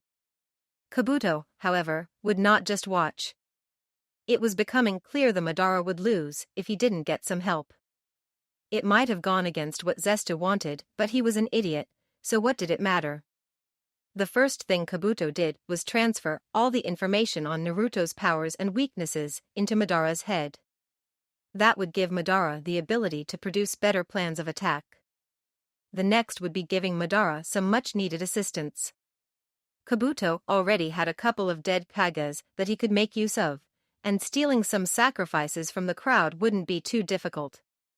Kabuto would sneak to the back and acquire some participants, but before he could jump off the ridge, the ground was taken out from under him. Kabuto fell flat on his face, hitting his nose and cracking his glasses. Kabuto rolled around to see what the cause of this was and was terrified to see that it had not been the ground that had been cut, it had been his legs. The severing had been so quick and so clean that Kabuto hadn't even noticed. Kabuto looked down to see a large pool of blood spilling from his torso. The bleeding would have to be stopped soon or he would bleed out, but thinking about that hardly seemed to matter when Kabuto saw who was responsible. Impossible, you're fighting Madara, how are you here? Kabuto screamed as Naruto casually walked up the ridge, hands in his pockets. I am, Naruto replied, but I'm also here. Liar. I don't care how much power you have, you can't be in two places at once. Kabuto screamed at this absurd development. Well, I guess that's true. After all, technically the Naruto fighting Madara and I are not the same person, but on paper we are no doubt both Naruto. How is this possible? No matter how much you warp vectors, you can't create another you. Kabuto said, his sight already getting blurry from the loss of blood. Of course I can't create a clone of myself using vectors, but why are you so shocked? I didn't do anything that special. Naruto said, seeming a little confused. Then how is there two of you? How have you not figured it out yet? It's not that hard. Naruto said, seeming a little annoyed with Kabuto. Maybe it's my fault causing you to lose so much blood, but it should be obvious. Vector control isn't the only thing I can do, you know. Kabuto felt his voice stop in his throat and the words came out like he was a squeaky toy. Shadow clones, you used a regular jutsu. That's right, super simple, but none of you expected it. The clone said. But Zetsu and I have been watching you ever since you got captured, and we never saw you make a shadow clone. I've been around far longer than that. While you've been watching Naruto go through his peaceful life, I was created to track you down to whatever hole you live in and kill you in Zetsu, but with Naruko's attack things changed. I almost had to go a break the original out, but someone else already did, so I just hunted you down while you were busy with the commotion. The clone said. You're still lying. A shadow clone can survive on its own for such long periods of time. That's true, but I'm not a regular shadow clone. I was made from Naruto chakra, which is already demonstrated gives me vector control. Now don't be fooled, I'm not nearly as strong as the original, but the normal rules of shadow clones don't apply to me. Shadow clone are destroyed when the chakra making up their bodies is dispersed by entire existing too long or getting hit hard enough, but I can use vectors to force my chakra to stay in the form of my body. The only thing that keeps me from being a complete human is my inability to produce chakra on my own. Once I run out of chakra, I will fade back into the original, and since I have to use chakra to force my chakra to stay put, I will eventually disperse like a normal clone, but don't worry, the original made sure to give me enough chakra to last another year if I have to. Even if you have that much time, you won't be able to kill Zetsu, Kabuto said as his last hurrah. He can phase into the ground the moment he notices you. Even if you catch him off guard and chop him into pieces or condense him into dust, he'll still come back just as he was soon enough. He truly is invincible. Kabuto let out a slow chuckle before Naruto crushed his head. We'll just see about that, Naruto said as he took a brief look at how the original was doing. Madara's eyes had changed. They were no longer the red and black of the Sharingan, instead, it was the purple of the Rinnegan. It had happened after a brief moment where all expression on Madara's face had left. I see, Madara said as if he had gained some divine wisdom, that's your power. I'll admit if I had continued to use only my Sharingan then you would win, but my new eyes changed some things. They just so happened to give me the perfect jutsu to use on you. Madara raised his arm towards Naruto. Push. Everything flew away from Madara, except Naruto, whose reflection reversed the command and sent him towards Madara. As Naruto's body was flying at high speeds towards Madara, he simply held out his fist and Naruto crashed into it, his reflection not doing anything since Naruto's body had been the one moving, not Madara. Naruto's body bent into a C shape as his speed was suddenly reduced to 0, but he was close enough for a counterattack. Naruto swung his arm towards Madara's face, but before it could reach Madara spoke, pull. Naruto was pushed back, hitting a bunch of rocks and other objects that were being pulled. However, Naruto wasn't going to just let Madara throw him around like a toy. As Naruto passed the flying objects, he increased their speed towards Madara, making it unsafe from him to just stand still, but with only one leg it was hard for him to dodge. Eventually, the storm stopped. Naruto was on a knee, breathing heavily. Madara's punches took a toll far greater than Naruto punches ever did. Out of breath already, Madara mocked. How do you expect to survive round 2? Pooh, I don't think so, I'll put an end to this right now. Naruto yelled, wings bursting from his back with such force that they ripped the back of his shirt. Without a moment of hesitation, Naruto held out his own arm. Madara was in the range of his vector control, he would condense him into nothing. Crush. But nothing happened. Madara pushed off the ground using his only leg and flew towards Naruto. Naruto tried to divert his path using his vector control, but that didn't work either. Naruto clicked his tongue as Madara was nearly there. Naruto created a small ball of plasma and launched it at Madara, but when it got a certain distance from Madara, Naruto felt the chakra keeping the plasma intact disappear. The plasma, having lost its glue, was unable to keep its form. A second later, Naruto was put on his back from an uppercut delivered by Madara. Once on his back, Naruto used his wings to push himself away from Madara and back to his feet. Naruto quickly got his thoughts in order and observed how Madara was able to counter his vector control. Naruto soon discovered that there was a small dome around Madara that was outside his vector control. Trying to push his chakra into that space caused it to disappear. It was a dome of safety inside Naruto's dome of control. You're absorbing my chakra. Naruto said, sounding much more distressed than he meant to.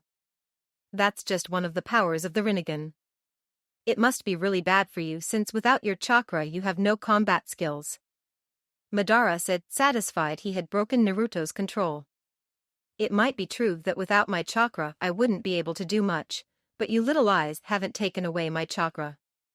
Naruto tapped his foot on the ground and all the pebbles and rocks inside his vector control rose and seemed to point towards Madara. There were thousands of them, at the least. Even if the chakra supporting these rocks disappears inside your dome, they'll still maintain their speed if I fire it from outside your dome. Good luck dodging all of them. Maybe with 2 legs and your skill you could have, but with only one you're screwed. The rocky storm began a moment later. Rocks were shot at Madara from every angle and at every speed. The ground began to shake at the sheer number of them. Dust kicked up across the entire village, and when it was finished Madara was nowhere to be seen.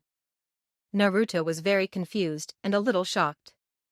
He had expected that attack to blow Madara's body away, but where were the scraps of paper that were supposed to reform it? Naruto had planned to condense the spot where they would reform Madara, then immortal or not Madara would be out of the fight, but there wasn't a scrape to be found. That's when Naruto felt it. Normally nothing could happen inside his dome that he wouldn't know about since he could feel it through his chakra, but Madara removed that chakra. However, that just meant Naruto could do the opposite where he couldn't feel his chakra. That was where Madara was. So it came as a big shock when Naruto suddenly lost the feeling directly behind. Naruto didn't even have time to turn around before a force to his back sent him flying. This punch was a lot stronger than any previous punch, and Naruto felt himself lose consciousness a moment before his body being blown through a brick wall brought him out of it. Naruto used his wings to block most of the damage, but it still hurt like hell. Naruto made his way out of the wreckage only to see Madara sitting on top of some rubble with a newly restored leg. Well, maybe restored wasn't the right word. The new leg wasn't flesh and blood like his old one. Instead, it was metal and mechanical. Another one of the Rinnegan's powers? Naruto spat. How'd you know? Madara replied with genuine smile. The tables had turned. Naruto was now at an overwhelming disadvantage. With his effective moveset cut down, Naruto's only choice of attack was to use the objects around him, but no matter if it was a million pebbles or smashing an entire building onto Madara, he would always be able to dodge or block. Meanwhile Madara was piling on his own damage. Naruto dodged what he could, but Madara was just too damn fast.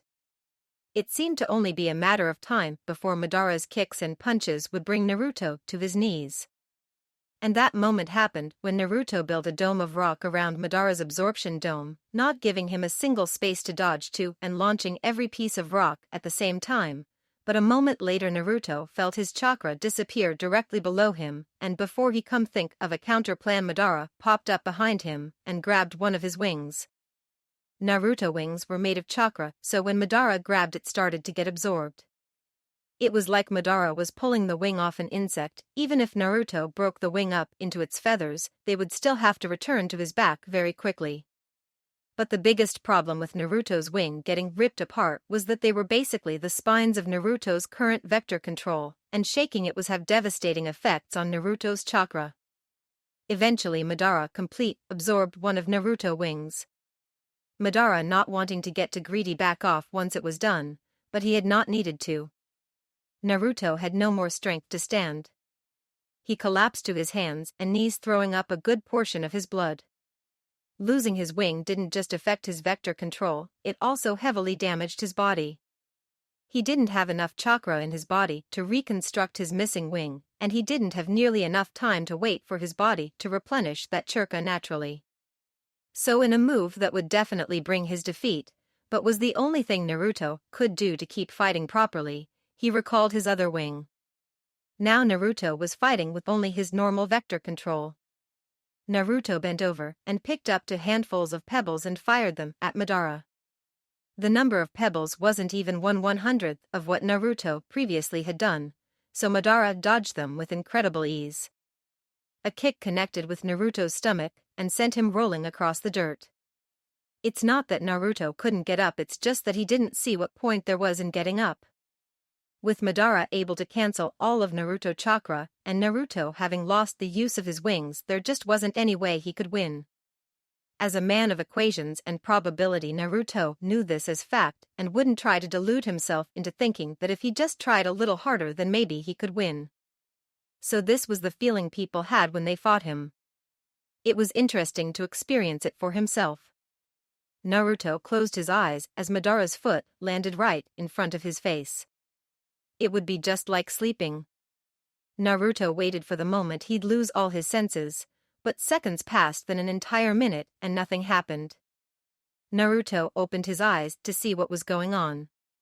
Madara was looking away from him, which was strange enough, but what was stranger was the semicircle of humans that surrounded them. There was Fu, Hanabi, Suigetsu, Hitomi, and all the Uchiha orphans. What are you doing here? Naruto sighed. Didn't I tell you that being her would only get you hurt? Naruto said, looking around. He and Madara really had gone at it. Half the town was in ruin. Stop trying to act so cool. Fu yelled. We're here to save you. I'll admit I'm not doing so good, but he'll destroy you. Naruto said. That may be true, but even if we can buy you even a minute, then I know you'll come up with a plan to win. All you need is some time to think. Hanabi said. If that's the case, Madara said, cutting in, then I won't give you that time. I'll destroy you all right here. Madara lifted his arm up to the sky like he was going to bring down heaven, and what do you know he did? A chunk of rock burst through the clouds. It was easily twice as big as the entire city. It was obvious what would happen if that thing fell on them. I wonder if your vector control is strong enough to stop this. Madara said with a grin plastered across his face. Well, so much for a complicated plan. Naruto said, standing up and gaining the attention of everyone around him. Naruto looked at the giant mass with bored eyes, as if his near death a few seconds ago had never happened. Looks like you've made a blunder, Madara. An object that is too big to be affected by vectors, what a joke. My power comes from other people's power. Be it the stolen chakra that makes up my wings or the natural wind that make up my cyclones, none of it can truly be called mine, but you just delivered me the key to your defeat. 2 wings burst from Naruto's back. They were only half as long as they normally were, which cut Naruto extended range to 1/4 of what it had been, but it didn't matter. Naruto didn't really need any extended range for what he was about to do. His wings stated to beat, causing dust to swirl around him right before he flew up towards the meteor. When he was close enough, Naruto matched the speed of the falling rock and placed his hand on it. Outside the village, people watched in horror as the meteor fell. It truly seemed like the end of the world. But suddenly the meteor started to shrink at an incredible rate. It was an amazing sight, and soon the entire object was no longer visible. Instead, people could see a figure with 2 wings soaring through the sky, but it was quickly lost as it dove to the ground. Still, some people would claim that it had been the work of God that had stopped the meteor. If only Naruto could have heard. Back on the ground, Naruto held a baseball-sized chunk of rock in his hand. All the Uchiha orphans were gawking at his display. You should really leave now, Naruto said to the group standing behind him. Are you crazy? We didn't come here just to be sent back? Fu said. I know you came to help and you did, but now that I have this, Naruto said, holding up the rock, you'll be in great danger. My next attack will likely destroy the whole village and then some. Fu, Hanabi and the Uchiha orphans were ready to argue, but a look from Naruto told them that he wouldn't use whatever attack he was planning until they were safely out of range, and if Naruto didn't do whatever he was planning, he would lose. So the group ran off to the nearest exit. How noble of you, creating a lie to make your friends leave, Madara said. It's no lie. Once they're gone, this fight is over. How stupid do you think I am? So you may have stopped my meteor. What's a chunk of rock going to do? Why don't you come over here and find out? With pleasure. Madara lunged towards Naruto, expecting Naruto to throw that chunk of rock at him, since it was really the only option he had, but that didn't happen. Instead, Naruto simply dropped it. The impact was as if a megaton bomb had gone off. A crater the size of an entire city block opened up, sending everything, including Madara, to the edges. Naruto used his vectors to stay anchored to that space, and when the explosion was done he picked the rock up just as casually as he had dropped it. "What the hell did you just do?" Madara said, shock-jawed. "You know, condensing things down only changes the size, the mass stays the same. You should have realized this. Doesn't one of your legs feel heavier than the other?" Now that Madara thought about, he did feel that his mechanical leg was heavier. "This rock I'm holding in my hand must be a couple billion tons. It's only due to my vector control that I can even hold the damn thing. I bet not even the entire world's population could even budge the thing. Dropping something this heavy, well, you already saw, but there's no chakra involved, so this attack is completely effective against you. We'll just see about that." Madara yelled with true anger in his voice. He rushed Naruto again, but once again the dropping rock caused him to be blown back. No matter what angle or what speed Madara came at Naruto, it would always end the same. Even if Madara dug below him, the crater would deepen, causing the exact same result. No human alive could go against that much force. But that wouldn't stop Madara. He was gearing up for a third attempt when Naruto spoke. That should have given them enough time now to end this. Naruto moved the rock to the very edge of his vector control, then the rock started shrinking again. Madara put up his defenses, trying to be prepared for anything, but nothing could prepare him for what was to come. The rock kept shrinking and shrinking until it was no longer visible, but even then it continued to shrink, and eventually there was too much mass in too tiny of a space. A black hole was formed. It immediately started pulling things, and starting with dirt and loose rocks, and as it grew bigger at a terrifying rate, buildings and the ground itself. Naruto was safe. He had anchored himself to that point in space. Even when the ground below him was devoured, he just floated at that point. Madara, however, had no such safety net. He was putting in a valiant effort, but he would not be able to resist the pull for long. There was nothing Madara could do. His immortality wouldn't be of much help in a black hole, and there was no jutsu that could destroy a black hole. "Are you crazy?" he yelled. "So what if you win this fight? The black hole will continue to grow until it obtained the Ether planet, then it will move on to other planets. Not even your vector control can destroy a black hole. You've doomed this world. Whatever, just die already," Naruto said with no concern for the world he had just ended. Madara really didn't know how to respond to Naruto's apathy, so he turned away from Naruto and said these words. "Fine, I'll be going now, but to think you would kill everyone just to kill me. You really are a true monster." Madara stopped all his resistance and let the darkness swollen him. Naruto waited a little bit to make sure Madara hadn't pulled some trick like the Izanagi, but it didn't seem like he did. Now to remove his creation. It was true that even his vector control wouldn't be able to destroy a black hole. After all, no one really knew how it worked, but Naruto could move it since it did have a fixed location in space.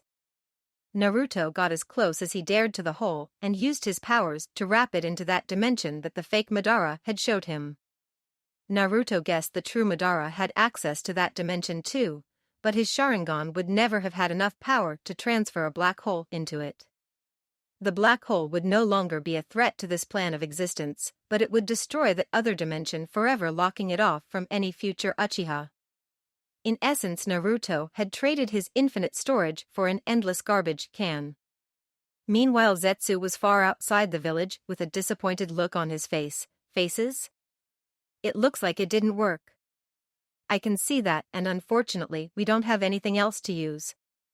"Then I guess we'll be waiting until Naruto dies to start anew. That's our only option at this point. I really thought we had it this time. It's going to be so boring waiting another 100 years. How about I give you another option?" a voice said from behind Zetsu. Zetsu, recognizing the voice, and being a lot quicker than Kabuto in figuring out how there were two Naruto, quickly merged with the ground for a quick escape. "Not so fast," the Naruto clone said, stomping on the ground, shooting a huge chunk of land upwards. Naruto jumped up, following the land high into the sky. Before they had even reached the peak of their height, the clone was already at work. Placing his hand on the land, he used his vectors to sense where Zesta was. Once that was figured out, Naruto cut the half he wasn't on off. He kept doing, making the land smaller and smaller until it was no longer big enough for Zetsu to hide in. Zetsu was forced to pop, and when he did, the clone grabbed a hold of his. "What will you do? Even if you destroy our entire body, we'll still be back soon enough. You seem to have forgotten the original created something just now that can deal with annoying people like you." The clone started laughing like a maniac before wrapping himself and Zetsu into a 100% guarantee, no way in hell returning garbage disposal. And thus the last member of the Akatsuki was destroyed. Naruko was laid out in a simple medical tent that had quickly been set up with Mito by her side. For what she had heard, the battle was over, but the leaf was in ruins. Apparently only a few outer buildings had survived. There was going to be a long rebuilding process. Naruko thought about what the future would hold when the flap to her tent opened and her brother walked in. "Naruto. How'd you get in here? Why did nobody stop you?" Naruto gave her a deadpan, wondering if she was actually serious. Naruko sighed after realizing her question. "Sorry, that was a stupid question. Are you here to kill me?" "I'm not here for anything quiet that serious," Naruto replied, walking past Naruko and Mito over to some boxes. "I'm just here to get some medical supplies. Madara really did a number on me." It was true. Naruto's shirt was barely clinging to his body and blood soaked everything else. "On another note, I feel as if I should thank you." "What for?" Naruko asked skeptically. "Well, if you hadn't have beaten me, then I wouldn't have realized that working micro was so much more efficient than working macro. So not only am I not going to kill you, I feel like rewarding you." "What are you talking about?" Naruko asked, having a hard time believing that Naruto would do anything out of the goodness of his heart. "Your whole reason for hunting me down all this time was because you wanted to bring me back to the village, right? I've decided that I'll move into the leaf." "What?" Naruko yelled in disbelief. "Why would you suddenly decided to do that?" "Well, it's not all about you. You see, after I crushed Madara, those Uchiha orphans wouldn't stop telling me how amazing I was, and they kept telling me how they were done with the leaf and wanted to train under me. But you see, my current house doesn't have the room to support all of them. There is, however, a huge chunk of land that is rightful the Uchihas that I'm sure I can get if I ask nicely. So after everything you've done, you just decided to move into a village where the majority of people hate you just because some kids asked," Naruko said. "Madara was the last person that could stand up to me, so there's no point in me continuing to fight, so I need something to do. I can't just spend the rest of my life reading books and sitting around, and I did actually enjoy my time training Mito, Hitomi, and Hanabi. I also think the villagers will warm up to me. I did, after all, just save all their lives from that meteor, and if they don't like me, it's not like they're going to attack me. I'm sure defeated Madara reinstated my image as being the strongest." "You really are crazy, Naruto," Naruko said. "Doesn't this work out for both of us? You can visit your dear brother anytime you want, and I still get to have the peace I always wanted. You know, most people think I'm true evil, but if I was to give myself an alignment, I'd say I'm chaotic neutral. So don't be surprised that I'm not here to murder everyone," Naruto said, getting ready to leave with all of his medical supplies. "Oh, one more thing," Naruto said as he walked over to Mito and flicked her on the head. She had not said a word and had been bug-eyed since Naruto walked in. "Don't be so scared, Mito. No one's mad that you left us. I'm not out to kill you. In fact, I think you should visit when I get settled in the Uchiha district. I'm sure Hanabi and Hitomi wants to talk to you," Naruto said with a very brotherly smile before walking out of the tent. "I will," Mito said quietly. When Mito had left the village so long ago, she didn't know what to expect, but she did know she wanted someone to care about it, and after all this time she had finally gotten her sisters and her brother to it. She couldn't be happier. Epilogue: the same old argument was staring in the school courtyard yet again. I'm telling you, my mom killed you dad's ass. A highly energetic boy with spiky blonde hair yelled. Do you even listen to history lessons? Because if you did, then you would know my dad let you mom win, so he could learn how to beat Madara. A slightly pale girl with long green hair yelled back. You two know that class ended 30 minutes ago, right? A teacher said as he walked past. The two kids flushed in embarrassment as they looked around to see that they were the only two left. I know, the blonde-hair boy said. We'll go ask Grandma who's right. That's a great idea. She said that she would be eating at Dad's house today, and that you loser of a mother would be joining us. Shut up, your dad's the loser. The yelling could be heard by all until they reached the former Uchiha district. They walked past Suigetsu, who was as always yelling at a bunch of his students for using their swords wrong. The two of them barged in the house demanding answers for their previous argument. Do you two really have to be so loud? A very pale girl with white hair and white pupilless eyes said. Misaki. Why the hell did you leave school without me? We're sisters. Technically, we're only half-sisters, and I'm the younger one, even if it is only by a few months, so you should be walking me home. Misaki said. I'm going to use my vectors to block out your annoying sounds now, so if you need to speak to me, please face me so I can read your lips. Hey, don't just cut me off. We were talking. Oh, are you just jealous that despite being older you're not skilled enough with your vectors to block out sound? Misaki said with an evil smile. I'm just as skilled as you. The green-haired girl said, even though it was clear she was not. Mikoto, stop yelling at your sister. Naruto said as he walked out of the kitchen with Fu and Hanabi on either side. Also, Toma, my sister wants to see you. All right, Toma said as he entered the kitchen. Hey Tusan, Mikoto said, I have a question to ask. What is it? When you and Naruko fought right before you defeated Madara, who won that battle? It was Naruko, of course. I got put in jail after that. Naruto replied, rubbing the back of his head. Mikoto and Misaki both looked at him with shook. But you let her win. Misaki said, not wanting to believe that their family vector control could be defeated by anything. That's a story for another day, Naruto replied, walking back into the kitchen. Let's eat for now. But you did let her win, right? Both girls said as they followed Naruto like lost sheep. I said another day. The end.